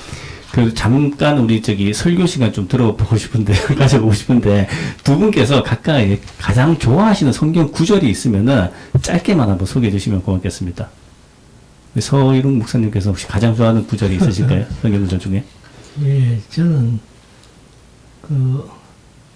고린도서 13장인가? 사랑장이요? 제1은 사랑이다. 네, 제1은 사랑이고요. 구약에서는 이제 아모스 장애가 간같이 그 구절 5장이죠. 그 구절. 잠깐만 죄송한데 한 번만 더 얘기해 주시면 될 거예요. 네. 처음에는 제일은 사랑이다. 예. 그리고 두 번째는 그 정의가 공의함을 지성이 하수같이 그러게 하라. 오케이. 네. 그 옛날부터 이제 성경을 갖다 경을 부르면서 그 요절을 외우다가 만났는데 저는 별로 좋아하지 않습니다. 그런데 다 중요하죠. 근데 자기 취향대로 좋아하는 것도 있지 않습니까? 그래서 저는 사랑보다 더 좋은 거 없어요. 제일 사랑이다. 그 맞는 말이고 또 정의와 공의, 이것은 이제 우리 삶의 기본이 아닙니까? 그래서 두 말씀, 그거 좋아하죠. 네, 감사합니다. 정국현 목사님께서 이제 길게 할까요? 짧게 할까요? 네, 짧게 해주시면 감사하겠습니다. 네. 이사야 선지자 늘 말하면서 내 백성을 위로하라. 잠깐만요. 제가 이거 네, 제 교회 안 다녀서 그런지 목사님께서 말씀해 주신 구절이 다 생소해요, 진짜. 예. 천천히 한 번만 더 얘기해 주십시오. 이사야 선지자라고 있어요. 이사야서라는 이름을 하는데 이분이 그 긴 60석장에 나오는 그 내용들이 보면 결국 내 백성을 위로하라. 네, 그게 핵심이었어요. 네. 네, 좋아합니다. 안 들리세요? 감사합니다. 더 길게 할 수도 있고요. 네, 안 들리시나? 저는 그래도 미션 고등학교 나와서 뭔 말인지 차이죠. 네, 미션 고등학교를 나와가지고, 아주 뭔지 알아들을 것 같아요. 듣고 있으니까, 뭐랄까요. 우리가 옛날에 어렸을 때, 목사님, 이 사회에서 목사님이라면 이런 분일 거야. 라는 이런 생각들이 있잖아요. 근데, 이 살아오면서 나이를 먹으면서 그 목사님들에 대한 환상들이 다 깨져 버렸어요. 근데 이제 두 분 목사님하고 이렇게 얘기를 나누다 보니까 그때 우리가 이렇게 선망의 대상이 우리가 생각하는 목사님은 이런 분일 거야 라고 했던 그런 모습들이 보여서 정말 이 시간이 너무 행복합니다. 감사하고요. 그렇습니다. 목사님들이 어떻게 성경을 해석하는 능력을 가져야지 올바른 교회로 나갈 수 있을까? 막 이런 것들에 대해서 이제 고민들을 좀 해보셨나요? 그런 고민들이 계시면 한번 들어보고 싶습니다. 근데 아까 잠시 말씀드렸지만 네. 성서 책이든 책 바이블 근데 이걸 경으로 읽어요. 성경 경전. 근데 이거는 좀 과장된 이제 표현을 보고요. 그건 책으로 보면 됩니다. 특히 구약 같은 책은 재밌잖아요. 그냥 주의만 되는 기고. 근데 이제 그 저자들이 다 자기 생각대로 이제 쓴 거예요. 근데 그걸 가지고 이제 정하는 좋은데 그걸 젖대화해가지고 하기 시작하면은 해석도 가져가시고 또 거기에 따라서 이제 교파다. 전국에서 이제 모든 교파들이 갈라진 이유가 아까 내가 요약했는데, 제가 좀 다른 이야기입니다. 노무현 대통령이 서가고 난 다음에 49세 때 제가 그 기독교 회관에서 이제 목사들 모여가지고 기도를 하는데, 그때 제가 설교를 하면서 그렇게 이야기했어요. 노무현 대통령은 내가 봤을 때는 우리에게 보내신 하나님이다. 예수다. 막 그런 이야기 했죠. 부끄러움 없이 나는 그렇게 봐요. 그런데 이제 그가 시비를 걸더라고. 내가 그렇다는데 네가 왜 시비 건데? 네가 노무현 대통령 살아본 적 있나? 그런데 내가 볼 때는 그분이 우리를 위해서 우리 그 역사 속에서는 참 아름다운 삶을 사시는데 나는 예수를 본다. 그거 뭐 하지 마라. 제가 그렇게 했는데 왜 그렇게 하냐면 성서 거기 그런 예수의 행적 속에 다 녹아 있으니까 그 예수가 하면 그거 가고 다른 사람은 그건 하지 않습니까? 그래서 내가 예수도 십자가 졌잖냐. 그러면은 그 외에도 의원 십자가를 지금 세인데 그런 사람들 예수를 구분해야 되나? 그럼 그분도 다 예수잖아. 그렇게 하면 되는데 이제 그런 생각인데 그 성경을 정말로 그 아주 일수익으로 보지 말고 넓게 성경 읽으면 좋은데요. 성경 좀 가지고 외국 안 했으면 좋겠어요. 내가 간 게 나중에 보니까 성경을 번역한 그 번역본들이요 엄청 되게 많지 않습니까? 그 번역본마다 본들이 다 달라요. 그 어느 게 맞고 어느 게 틀리겠어요.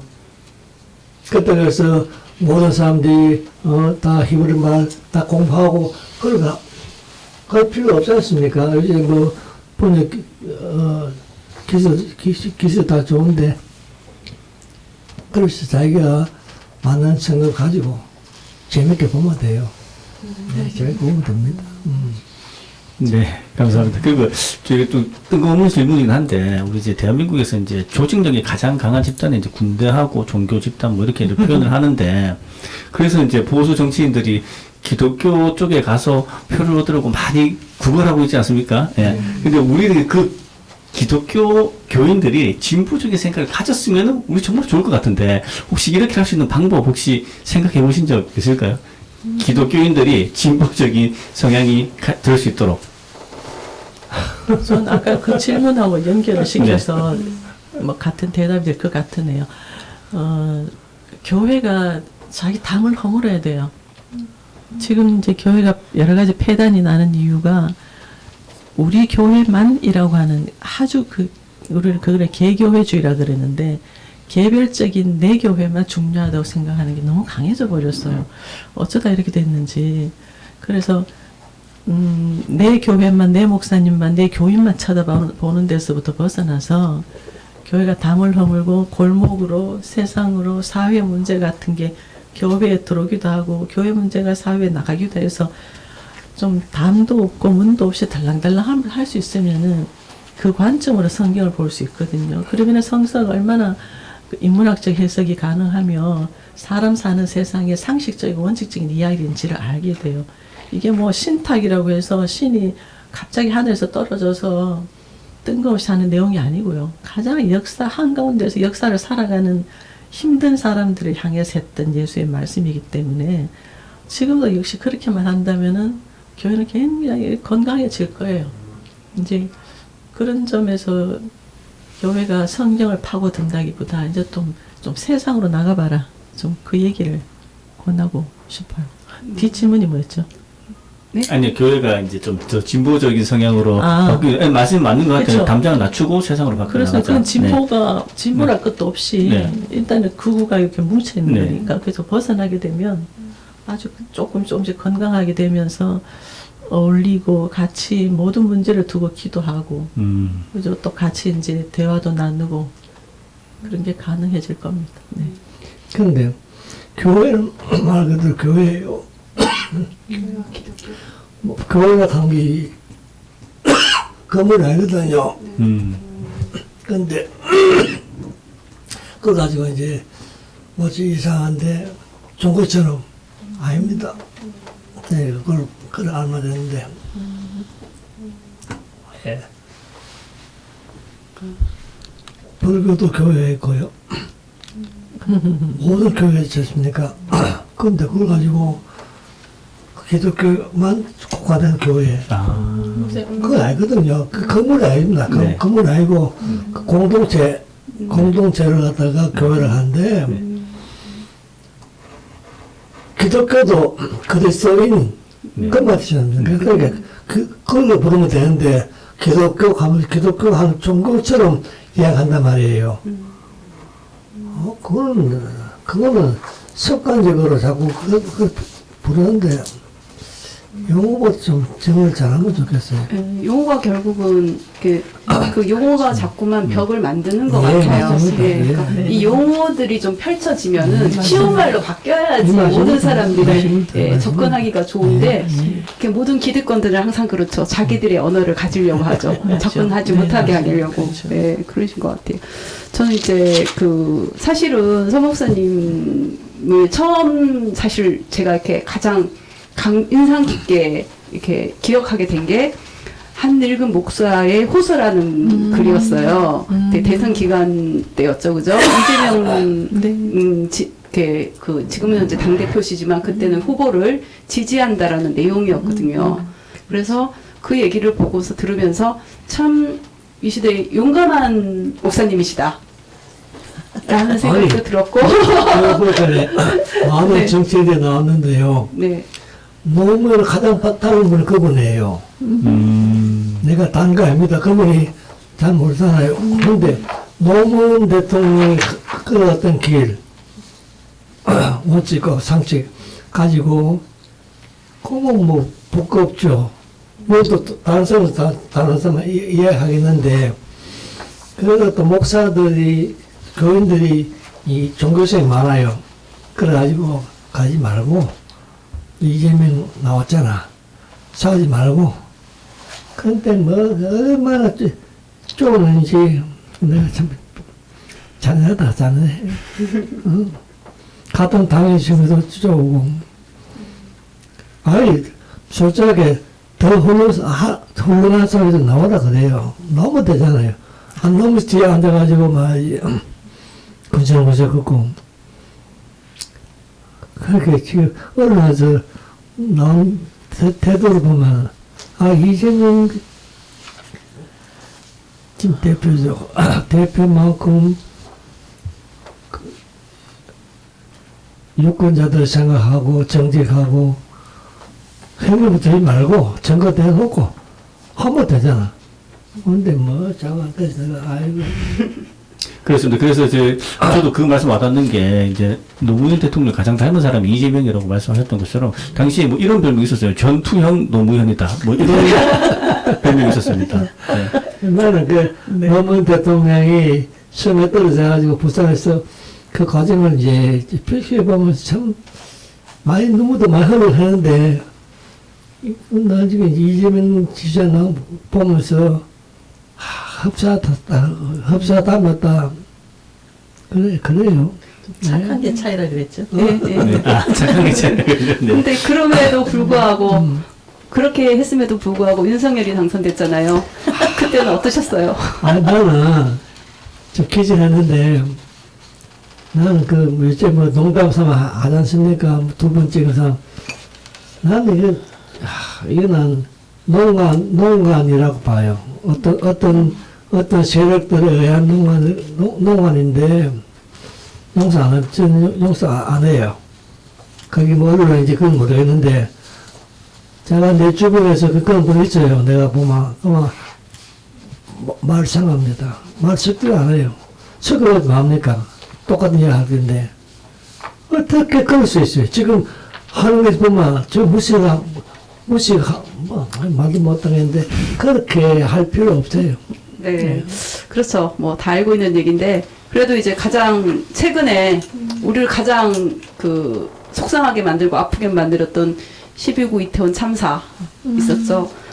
이게 이제 이 정부의 모든 민낯을 그대로 보여준 사건이라고 생각이 들거든요.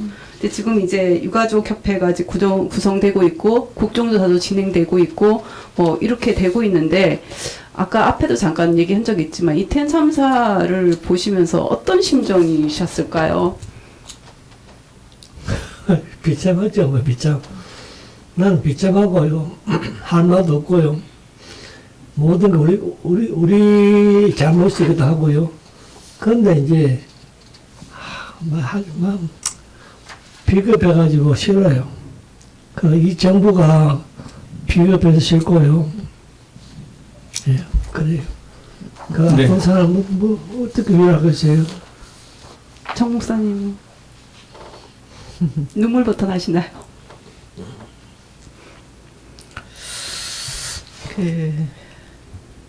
처음에 그날 밤에 이제 밤새 이제 라디오를 듣고 했는데 제일 먼저 든 생각이 세월호를 겪었으면서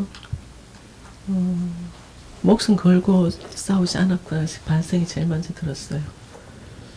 이제 그리고 그 이후에 누군가가 얘기를 그랬더라고요. 세월호의 과거가 광주 참사였고 이태원은 세월호의 미래였다. 너무 후회되고 그게 제일 먼저 든 생각이었어요. 이태원 관련해서는. 네. 근데 윤석열이 되고 나서는 저는 이제 서 목사님 보면서 서 목사님 머리에 지금 꽈리가 하나 남아있어요. 예전에 박근혜 때 하나 터졌던 게 두 개 중에 하나 남아있어요. 시한폭탄이거든요. 근데 이제 윤석열 때 터질까 봐서 저는 이제 걱정인데 너무 분노가 많으시니까 일단 그게 걱정인데 저는 분노를 좀 이제 정리하기로 한 게 이게 민주주의다. 민주주의는 어떤 인간도 대표가 될 수 있어요. 근데 제대로 된 민주제도라면은 어떤 놈이 대통령이 되어도 함부로 흔들 수 없는 제도를 만들어 놓는 것이 민주제도다. 그건 이제 시민의 몫인 거죠. 그래서 시민으로 제대로 된 시민으로 성장하는 것이 우리의 과제고 또 앞으로 그걸 해야 되는 것이 노무현 재단에도 있다. 이제 그런 생각을 하고 윤석열에 대해서는 늘 제가 목사님께 말씀드리는 게 존재 자체가 그런 사람이기 때문에 일희일비하지 맙시다. 그래서 어떤 일에도 놀라거나 뭐 그러기보다는 우리 할 일을 좀 해나갑시다. 그런 생각도 하고 있습니다. 혹시 마지막에 말할 수 있을지 모르겠는데 저는 노무현 재단을 보면 그 이전에 민주화 운동을 했던 거하고 딱 대별점이 나요. 그전에는 대학에서 의식화 교육을 받은 학생이 운동권이라는 이름을 부르면서 민주운동을 했거든요. 그때가 김대중 대통령 때가 좀 많이 그 정점이 되었을 때라면은 노무현 대통령을 지지하거나 노무현 재단의 회원이 되었거나 사랑하는 사람들 운동권 아니에요. 운동권은 그 다른 사람을 좋아했어요. 그게 이제 예를 들어 김근태 선생님이라든지 이제 그분이 이어갈 뿐이라 그랬는데 말하자면 노무현 대통령은 시민들이 발견하고 사랑했거든요. 그래서 저는 볼 때는 그전이 운동권들이 이끌어온 민주운동이라면 지금은 시민이 이끌어가는 것이 민주운동이다. 노무현 재단은 시민을 양성하는 곳이어야 하고 성숙한 시민이 더 성숙한 민주제도를 만들기 위해서 헌신해야 하는 곳이다. 저는 노무현 재단이 시민이라는 데 좀 더 크게 방점을 찍었으면 좋겠다. 그 생각을 하고 있습니다. 저도 네, 저도 아멘입니다. 네. 저도 노무현 재단에서 이렇게 에 대한 제 마음도 항상 그렇거든요. 그런 헌신. 그러니까 아까 그 이태원 참사의 문제라든가 이런 문제들을 해결하기 위해서 결국 시민 정신이 성숙하는 것밖에 없다라고 말씀을 하셨고 또 제도적인 정비, 제도가 명확히 자리 잡으면 그렇게 될 것이다라고 했는데 저는 한 가지 여기에서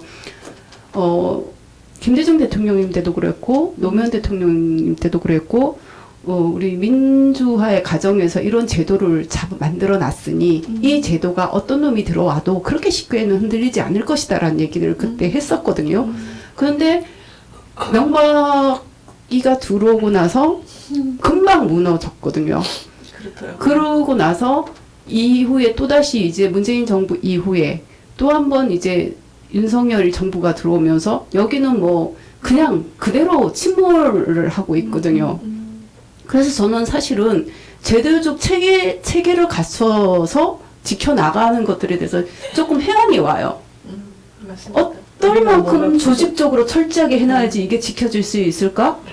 그런 회한이 와서 더 단단해져야 더 단단해지는 정도가 아니라 그냥 단단해서는 안 될 것 같다는 생각이 드는 거예요. 그래서 그거를 만들기 위해서 도대체 우리는 어디까지 무엇까지 해야 되는가라는 고민들이 진짜 많이 듭니다. 네, 그래서 그런 것들에도 고민의 답을 좀 주실 수 있을까요? 아니요, 저는 이제 그런 생각도 하시고 저도 그랬고 이런 이제 시민들의 의식이 조금 더 깨어지면서 나름의 일들을 해나갈 것 같아요. 그게 어쩌면은 훗날 또 그런 말들 하겠죠. 윤석열 효과라고. 또 그런 좋은 말 나올 때를 또 만들어야죠. 뭐. 전에는 제가 이제 정부사 앞에 강조했는데 요즘 정부한테 표현은 그겁니다. 우리 아마 설득 좀 내놓고. 네, 우리 서유동 목사님 스트레스 좀 덜 받으시게 이제 정치 이야기는 여기서 마무리하는 차원에서 마지막으로 우리 저기 한 9개월 정도 지나고 있는 윤석열 정권의 총평 한마디로 정리하면은 어떻다 이것만 하고 이제 정치 이야기 그만하도록 하겠습니다. 네. 윤석열 정권은 지금 어떻게 평가하고 계십니까? 한 줄로 말씀 부탁드리겠습니다. 제로로 온 것 같아요. 아니, 저는 금년 너무 맞는 거고요. 작은 뭐 여러 가지 설도 많고 다 하는데 그 다 알죠. 근데 우리 역사가 70년 동안 계속해서 흘러왔는데 이제 와가지고 뭐 반대를 한다고 뭐 원칙대로 그건 헛소리고 지금도 그냥 끌어내야 돼요. 무정하고. 그런데 힘이 짧아가지고 제가 안 되니까 이제 약이 오르는데요.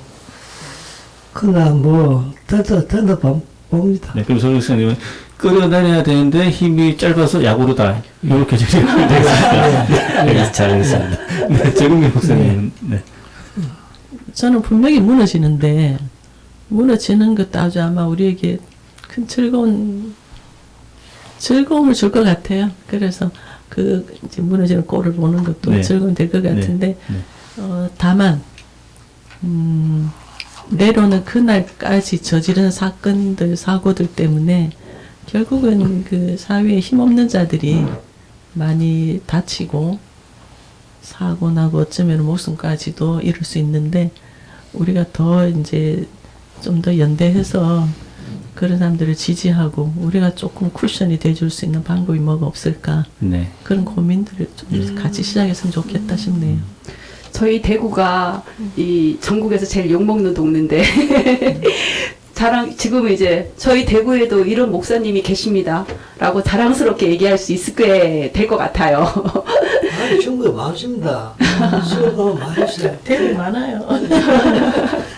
어쨌든 뭐 이렇게 우리가 항상 보는 목사님 모습이나 이런 언론을 통해서 보는 이런 모습이 아니라 진짜 우리가 찾고 갖고 옛날부터 로망으로 갖고 있던 목사님의 모습들을 고스란히 갖고 계셔서 너무 감사하고, 또 이런 모습으로 앞으로 더 이 대구 지역에서 모든 활동하는 사람들한테 힘도 주시고, 네, 이렇게 위로가 필요할 때 위로도 해주시고, 그런 분들이 계시다는 게 너무 좋고요. 저 또한 위로가 필요할 때 찾아가겠습니다, 선생님. 감사합니다. 맞습니다.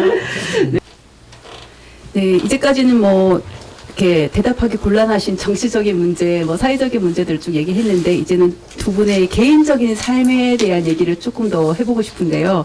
그러니까 두 분 목사님께서 만나시면 카페에서 책 읽는 것도 좋아하시고 또 술 드시는 것도 좋아하고 이러신다고 들었거든요. 특히 서 목사님, 요즘도 계속 그렇게 생활하고 계신가요? 예, 변함없습니다. 할 일 없잖아요. 그러니까 걷고, 바랄 뿐만 이제 커피숍에 가고, 한잔 먹고, 책 보고, 집에 오고, 그게 다예요. 술도 많이 하시고요. 술은 기회 있으면. 기회 있어요. 그럼 매일 하신다는 얘기를. 기회는 안 해요. 매일 안 기회를 하시고. 매일 안 만납니다. 네. 특별한 걸 계획해가지고 그런 거 집중하지. 근데 이제 매일은 못해요. 정 목사님은 시간적 여유가 있을 때 주로 어떤 일을 하세요? 저는 저 혼자 있는 거 너무 좋아해요. 그래서 목사님 커피집에 계셔도 오라 하면 일 없으면 거의 안 가요. 안 가고 저는 이제 시내 제 그 공간이 따로 있으니까 강아지하고 둘이 있으면 제일 행복하고요. 그리고 서 목사님 만나러 제가 가면 목사님 이제 귀에 뭐죠 꽂고 유튜브나 방송을 듣고 계시는데, 제가 들어가면은 빼야 되잖아요. 네. 빼고 왔냐, 네. 뭐 네. 요즘 어떻게 지냈냐라든가 뭐 별 일을 물어야 되는데, 유튜브 들으면서 유튜브 있는 내용을 나한테 얘기를 해주세요. 그러면 저는 항상 화를 내죠. 네. 그거는 굉장히 사람을 무시하는 일입니다. 그래서 재미없어요, 가면은. 보면 뭐 윤석열이 이런 것 일부러 찾아서 보고 화내고 계시니까 저는 스쳐 지나가도 안 보려고 하는 내용들인데, 네.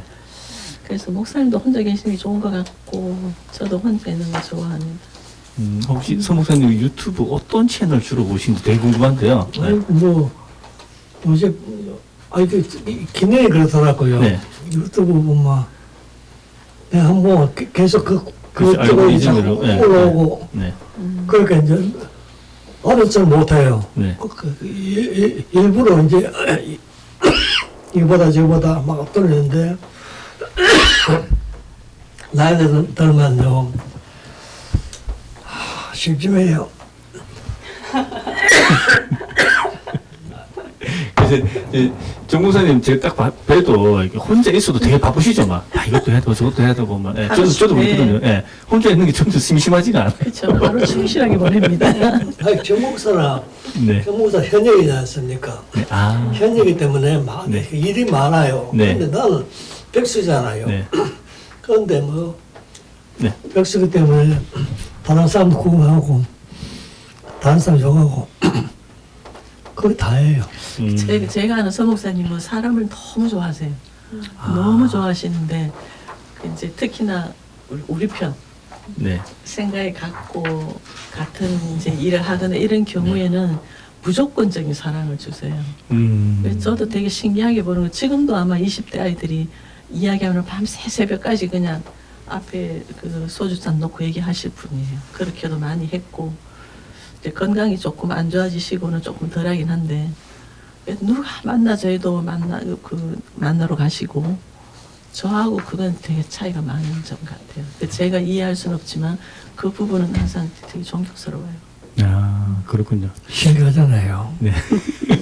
내가 제일 한 게 10대, 20대 젊은 사람들이 사는 게 너무 보기 좋아요. 물론 이제 꼴 보고 싶은 데 있지만 네. 특히 노무현 재단 우리 주변에 있는 네. 분들 보면요. 네. 너무 아름다워요. 네. 그래가지고 정말 그 이제 이거 지금 실물 가있잖아요. 네. 네. 그걸 보고 정말 이제 내 욕심 같았으면 안 떨어져 보고 싶은데 네. 안 놔주고 싶은데 네. 가야지 뭐. 예. 근데 이제 바보집은 잘 못 가요. 그거 아마 좋은 사람 많기 때문에 술 마셔야 되겠더니 술 좀 적게 먹으려고. 그 이제 가급적이면 이제 정말 안 잤죠. 안 잤는데 참 너무 좋아하는 사람들 보면 이뻐요.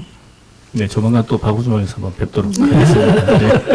근데 지금 이제 2024년이 이제 막 시작됐는데요. 우리 두 분께서 이제 올해 목표, 올해는 이거는 꼭 한번 이루고 싶다 하시는 거 있으면 어떤 게 있는지 우리 정 목사님부터 한번 말씀해 주겠습니다. 글쎄요, 저는 지금까지 제가 뭘 막 추진해서 일을 꼭 해야 돼 이든 잘 없었는 것 같고 이제 제게 주어지는 일이 오히려 더 많았던 것 같아요. 큼직한 일들도 그랬고 그래서 올해도 일이 주어질 것 같은 예감이 있어서 주어지면은 상황을 거부하지 말고 또 짐을 지고 가보자 그 생각을 하고 있습니다. 저는 궁금해요. 내가 지금 내년에 80세인데 왜 더 살아야 되지? 무슨 일이 있을까? 어떤 일이 있기 때문에 나를 살아뒀을까? 그런 생각 자꾸 하죠. 그런데 이제 그런 게 가능하려 하면은 그런 사건이 나면 좋은데 그러니까 생명이라고 하는 것에 대한 평생 목사니까 생명을 생각하고 살아왔는데요. 신비해요. 정말 신비하고. 그래서 이제 사람이 좋다. 그 사람을 연구하고 특히 훌륭한 사람들에 대해 가지고는 좀 심하게 말하면 이제 반한다 할 정도로 좋아해요. 이제 특히 젊은 후배들 만나면 이제 그들 이야기 듣고 또 그들과 이제 그들 어떤 그들 계획을 듣고 그게 좋아요. 예, 그게 좋아요. 그게 희망인데 뭐. 지금 이제 이 영상을 보시는 분들을 위해서 두 분 목사님께서 잠깐이지만 기도를 좀 해주시는 건 어떨까요? 저는 안 할래요. 기도할 게 없어요. 할 게 없는데 저 목사를 하시겠죠. 근데 네, 현직에 계시니까. 예. 근데 나는 그래요. 목사님들 별점 정말 농담 삼아가지고 기도 많이 했어요. 정말 기도 많이 했는데 그다음 신학 공부 이유가 그거예요. 그렇게 많이 했는데 도대체 뭐야? 하나님 되겠지? 왜 하나님은 내가 관계 그런 식으로 이제 그럼 내가 알아봐야지. 그 내가 알아본다고 제가 이까지 왔단 말이에요. 이까지 왔는데, 이까지 와볼 거네. 지금 뭐 성질 반응이 뺄 거고, 윤석열 같은 사람이 대통령 되고, 어떻게 이런 것을 나한테 비주라고, 그건 하나님 누구지? 지금도 그래요. 지금도 하나님 당시에 계시지. 예수는 말 만납니다. 예수는 말 만나는데 하나님은 정말 신비해요. 정말 신비한데 만나게 되겠죠. 정 목사님. 지금 만나시면 되잖아요. 그러면 지금 그요. 기도하시면서 만나시잖아요. 근데 그 기도하기 생각합니다. 모든 종교가 다 기도가 있죠. 다 기도가 있습니다. 우리도 교인들도 기도가 있죠. 목사들이 제일 강조하는 게 교인들에게 기도하라 하는데, 기도하라 결국은 뭘 기도해야 될지 알면은 이미 문제가 풀린 거예요. 대부분은 지가 기도를 하고 있으면 지금 뭐 할지 몰라요. 그러니까 대답을 얻지를 못하는 거예요. 한 예를 들어 보면은 지금 이 정부가 무너지고 새로운 정부가 들었으면 좋겠다.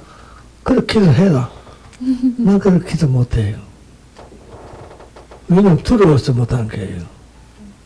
내가 만약에 윤석열이를 전혀하겠어요? 할 수 없는 거 아니에요? 그렇다고 해서 성렬을 사랑해 주셔서 하면 더 힘들어요. 그거 정말 힘들어요. 그러면 두고 봐야지. 그건 두고 볼 수밖에 없단 말이에요. 그 두고 보면 기도할 이유가 뭐예요? 기도라고 하는 것이 참 아름다운 길이거든요. 정말 귀한 길인데, 정말 뭐 기도할 때는 있을 거예요. 안지게나. 근데 지금은 아니에요. 내가 못하겠어.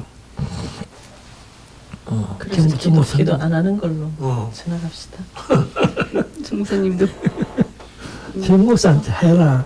그게 좋아요. 근데 지금 서 목사님 하신 말씀 들으니까 그 기도는 거리에서 하신 것 같아요. 맞습니다. 거리에서 잘하셨네. 네. 예, 그거 정말 대답이다. 내가 걷는 게 이제 하루 3인데 기도 많이 해요. 그러면서 하는데 예, 뭐 기도지 뭐. 네, 잘 알겠습니다. 예, 목사님 두 분 기도 안 하신다고 제가 잘 들었고요. 네. 네, 그리고 한 가지 질문 드리겠습니다. 우리 서로 두 분께서 바라보시는 서로에 대한 모습은 어떤지 궁금한데요. 먼저 이제 서유령이 바라보는 정금교, 그리고 정금교가 바라보는 서유령. 어떤 모습인지 우리 서 목사님부터 한번 말씀해 주실까요? 긴 세월 동안에 많은 시간을 같이 했기 때문에 미울 때도 있고 고울 때도 있어요. 그런데 이제 미울 때는 기대치가 있는데 그걸 안 따라올 때는 밉죠. 밉고 또 어떤 때는 내가 생각하는 그 세계 범위를 넘어간 때가 있어요. 그건 뭐 이쁘죠. 그래서 내가 이쁘다가 밉다가 그래요. 네, 이뻤다?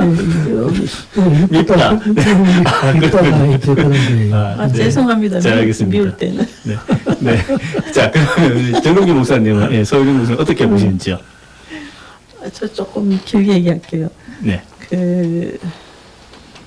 아까 말씀드렸듯이 제가 어릴 때 되게 어리버리한 게 철이 없었어요. 그냥 뭔가 하고 싶은 건 있었던 것 같은데 제가 제 자신을 잘 몰랐던 것 같고, 근데 이제 서 목사님 어른이시니까 이제 신학교 와서 본격적으로 저를 보시면서 얘가 뭐는 있는데 방향 못 잡은 것 같고 아마 그렇게 뭐라 해야 될까 좀 안 돼 보셨던 것 같아요. 그래서 이제 싹수가 있다 보시고 여러 가지 푸시를 많이 하셨는데 대체로 제가 감당할 수 없는 푸시가 많았죠. 뭐. 왜냐하면 제가 잘 모르니까. 근데 결국은 노무현재단 상임 대표까지 그 푸시업이 왔던 거였어요. 왔고 그때마다 못하겠다 했는데 하셨고 지내놓고 나면 또 해냈다 싶은 생각도 들어요. 그렇게 했었는데 저는 서 목사님이 신학교 졸업하시고 목회를 갔던 때가 장애인 교회였어요. 그 남산교회가 장애인들만 따로 모아서 예배를 드리겠는데 숫자가 굉장히 많았죠. 예, 근데 장애인들이 저도 잘 몰랐는데 일일이 업어서 날라야 되더라고요. 그게 계단이 있으면 또 그 계단도 또 그거를 목사님이 이제 그때 50대였죠 이미. 다 업어서 뭐 뇌성마비 장애자들도 없고 하는데 그 이제 맞추고 나면 집에 데려다 주면서 차에 태우고 내리고 집까지 가고 이런 또 몸으로 그렇게 하시는 거 다 봤고 그 다음에 무엇보다도 그 전까지만 해도 대체로 장애인들 모임이면 장애인들을 시해 대상으로 보는 관심이 많았어요. 그래서 어떻게 하면은 이렇게 후원자를 모아서 도와줄 수 있을까 관리를 할까 이런 거였는데 목사님은 굉장히 다그쳤어요. 사람들한테 그게 설교로도 그랬고 일의 행동으로도 그랬고 니들이 뭐가 부족해서 남에게 그런 시선을 받고 살아야 되는 존재냐. 굉장히 주체적인 존재임을 너무너무 말씀을 많이 하시는데 저는 그 모습이 너무 아름다웠어요. 그러셨고 뭐 예를 들면은 한 달에 한 번인가 동네 목욕탕을 세를 내서 장애인들 단체로 가서 목욕을 시키더라고요. 저는 상상도 해본 일 없었어요 그때는. 그래서 한 번도 왜 내가 가는 목욕탕에는 장애인이 없었지 생각도 안 해봤고 장애인들은 어디서 때를 미나 생각도 안 해봤었는데 그때부터 이제 저도 장애인에 대해서 그리고 세상의 약자들이 어떻게 가려져 있고 숨겨져 있는가를 좀 보게 됐고 저는 말하자면 목사님 그 발자국 그림자를 보면서 그 약한인들 주변인들 그리고 사회 구조적인 문제 그리고 거기서 어떻게 그거를 바꿔내려 하고 싸워내려 그것도 어떤 시의적 차원이 아니라 당사자가 자기 싸움으로 싸우라고 말을 하고 가르치는지를 이제 좀 본 셈이죠. 그래서 이제 보고 배운 바는 있었는데 그게 저도 이제 좀 나이가 들고 하면서 현장 가면서 그게 서서히 나타나는 걸로 봐서는 저한테는 훌륭하신 선생님이었고 선생님의 그림자 뒷모습을 보면서 제가 따라가면서 지금 좀 흉내내고 있지 않나 그런 생각이 좀 듭니다. 늘 곁에 있으면서 따라하려고 하는 모습을 보니까 목사님 이제 저에 대해서 더 이제 좀 이것 해봐라 저것 해봐라 자꾸 이렇게 지경을 넓혀주고 싶으셨던 것 같은데 제가 일이 다 못 따라가서 죄송하긴 하고요. 근데 아까 처음에 그러셨죠. 목사님 부축해서 오시는 것 같더라고. 근데 지금은 이제 걸음걸이라든지 이런 게 좀 많이 옆에서 도와주고 싶은 그런 몸 상태가 돼 있어요. 제가 볼 때는 조금씩 더 이제 안 좋아지는 것 같기도 하고, 그럼 옆에서 이제 부축도 해야 되고, 이제 또 이제 그러면서 좀 더 오래 사셨으면 좋겠고, 좀 더 많은 사람을 만나서 더 위로해 주시고 격려해 주시고 또 너가 너다운 길을 가르라고 하는 그런 힘 있는 말씀 해주시는 그런 삶을 또 오래 사셨으면 좋겠다 싶은 그런 좀 마음도 같이 있고요. 네. 그 목사님 천천히 걸으시니까 요새 제가 부축 따라가느라고 죽을 지경인데 제가 이렇게 성질이 급한지 몰랐습니다. 그래서 천천히 가는 게 저로서는 가장 힘든 동행이라고 말씀드릴 수 있겠네요. 네. 목사님 존경합니다. 참 그거에 하기는 갑자기 생각했네. 사실 내가 목회를 하게 된 게 원인과 동력은 그 몸이 불편한 사람들과의 삶이었어요. 처음 그게 못하는데 나님에게는 그게 그들의 실수나 잘못이 아니고요. 환경이더라고. 그런데 자기들이 그걸 갖다가 자기 잘못처럼 비굴하게 사는 거 보면요. 아무거나 용서 안 돼요. 왜 너가, 그렇게 비굴한 모습이 가냐. 다리가 아프면 다 하고, 말이 어떡하고, 눈 안 보면 안 어떡하고, 당당하게, 세문답게 존경할 살아야지. 이제 그렇게 보면서 이제 주변 환경에서 그 주변에 교원이니까 자꾸 도와주면 되는 줄 알아요. 자꾸 그래가지고 물질적으로도 없고 그러면 자기 문제 해결되진다는데 그 분들에게 물론 그 물질적인 도움도 환경도 필요하지만 제일 중요한 것은 자존심이에요. 그들의 자존심을 차려줘야 되는데 그중 하나가 뭐냐면 호칭이에요. 저는 지금도 장애인을 잘 안 부릅니다. 그냥 장애를 가진 사람. 그 장인으로 말 것들가 그만 달리 말하면 이제 몸이 불편하면 그런 호칭 들어야 돼요. 그건 아니잖아요. 그 한때는 내가 막 했지만도 장이 우려 하더라고. 장이 우려 뭐가 다른데 그런 식으로 해가지고 상대를 대상을 시켜가지고 대상을 보는 거예요. 아니 몸이 불편한 게 왜 대상이 됩니까? 그런 것 때문에 이제 교회에서 쫓겨났는데 남성교회 쫓겨났는데 물론 그 교인들 훌륭해. 아주 훌륭합니다. 아주 훌륭하고 한데 그런데 그 훌륭한 모습 뒤에 감춰져 있는 위선 나 이것도 못 봐줘요. 근데 아이씨 그 평생 내가 그거 써왔다 해야 되는데 그게 이제 우리 사회 문제가 이제 되어가지고 이제 또 하는 것 같은데요. 지금도요 윤석열이를 욕하고 싶지는 않아요. 근데 이거는 용서 안 되는 거예요. 용서할 수 없죠. 왜냐하면 이태원에서 상처받고 목숨 잃고 울고 하는 모든 것은 현장이잖아요. 그걸 가지고 그걸 못하게 지우고 문사 못하게 만들고 이거는 인간은 그러면 안 되거든요. 인간은 울고 싶을 때 울도록 하고요. 또 본인도 울고요. 사랑할 때는 사랑하고요. 이런 게 이제 우리 사회가 건강하게 굴러간 길인데 시간으로도 마찬가지거든요. 내가 이제 이거 바지를 가만 지하철 타면 꼬라봐요. 아직 타고 있다고. 그럼 다시 꼬라보죠. 야 이놈이 nen다라. 부끄럽잖아 너가. 어떻게 너가 이길 수 있냐 이거를. 근데 입관 입고도 지자유죠. 좋다. 야구가.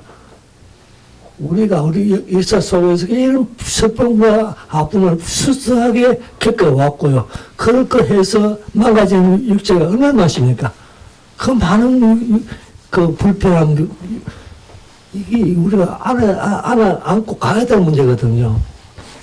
나는 이거, 그래서 내가 오늘 그때 기독교 사상가 뭐 그런 잡지에서 기자하고 이제 인터뷰할 때 그런 이야기 한번 했습니다. 내가 그리스도를 만나고 발견한 것은 장애를 가진 사람은 통해서겠다. 그 속에다 그리스도가 있는 걸 봤다 나는. 그러게 했는데 그것도 유명해져가지고 또 회자가 되더라고요. 그건 좋고 어쨌든 간에 우리가 약한 것을 부끄러워하지 마라. 약한 건 그냥 약한 거다. 강한 척하지 마라 제발. 강한 척하지 말고 약할 때는 약한다 하고 슬프면 울고 그걸 해야 되지. 그래 울 수 없는 사람에게 내가 울까 만들어줄게. 내가 만들어줄게 하나 부끄러워. 뭐가 부끄러운데. 내가 나락한 것을 말 못하면 그게 제일 부끄러운 건데. 내가 노무현 대통령을 좋아하고 존경하는 이유가 바로 그거예요.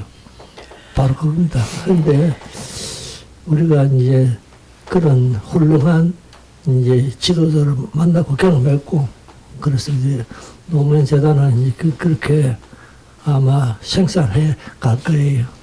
우리가 정무상 교수님 이자부터 설교 안 하신다고 하시더니 아까 설교 안 해주신다고 그랬는데 지금 설교 하셨습니다. 제가 눈물이 납니다. 고맙습니다. 제가 서로에 대한 모습에 대해서 질문을 드렸는데 이 세상에 대한 총평을 마지막에 해주셨습니다. 정말 좋은 말씀이셨어요. 네, 아무튼 이제 두 분 각별한 모습 부럽기도 하고 또 존경스럽기도 합니다. 네.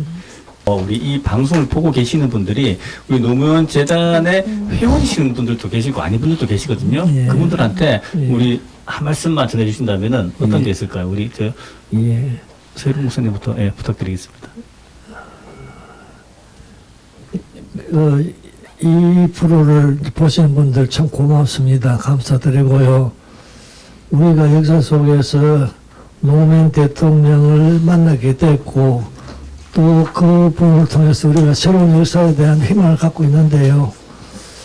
이런 그 역사가 여러분을 통해서 이루어집니다. 여러분을 통해서 노무현이 재현되어지고 여러분을 통해서 노무현의 체계가 올 것이기 때문에 여러분들 이 방송 들으면서 이제 조금이라도 노무현 운동에 참여해 주시고요. 노무현 운동에서 어떤 우리가 받아야 할 그러한 것들이 있습니다. 그 사람이에요. 사람을 많이 구하고 많이 사랑하고 많이 접하고 그러면서 노무현이 생각했던 세계, 세상을 한번 물어봅시다. 고맙습니다. 네, 감사합니다. 그리고 정은명 목사님 한 말씀 부탁드리겠습니다. 막 눈물 날라네요, 목사님. 다음에 또 모시겠습니다. 많이 힘드실 텐데 분노하거나 좌절하기보다는 우리는 이 너머의 세계를 보면서 앞으로 나갑시다. 오래 가지 않을 거고요. 오래 걸리지 않을 것 같아요. 그래서 우리 좀 더 행복하고 좀 더 즐겁게 사는 게 이기는 거라고 예전부터 우리 말해왔으니까 서로 좋은 사람끼리 자주 만나서 많이 웃고 많이 놀고 많이 희망을 말하고 그러면서 우리가 뭘 지키고 뭘 할 수 있는가, 그래서 실행할 일은 또 실행하고 그렇게 갈 수 있으면 좋겠습니다. 응원할 사람들이 아마 서로 응원할 것 같아요. 그 응원 들리지 않아도 들리는 듯 그렇게 한번 살아갑시다. 고맙습니다. 네, 고맙습니다. 정도현의 모습이 따로 있는 건 아니지만 오늘 우리는 인자함과 부드러움이 몸에 배신 두 분의 종교인을 만나봤습니다. 추운 날씨에 늦은 시간까지 촬영에 응해주셔서 너무 감사드리고요. 항상 건강하시고 앞으로도 대구 경북을 위해 많이 애써주시길 부탁드립니다. 오늘 나와주셔서 너무 감사드립니다. 감사합니다. 고맙습니다. 네. 수고하셨습니다. 저는 평생 정의가 물같이 공의가 마르지 않는 강같이 흐르는 나라를 꿈꿔왔습니다. 이런 나라를 이루기 위해 우린 오랫동안 교회에서 거리에서 수도 없이 외쳤고 또 이런 세상이 오리라는 믿음으로 살았습니다.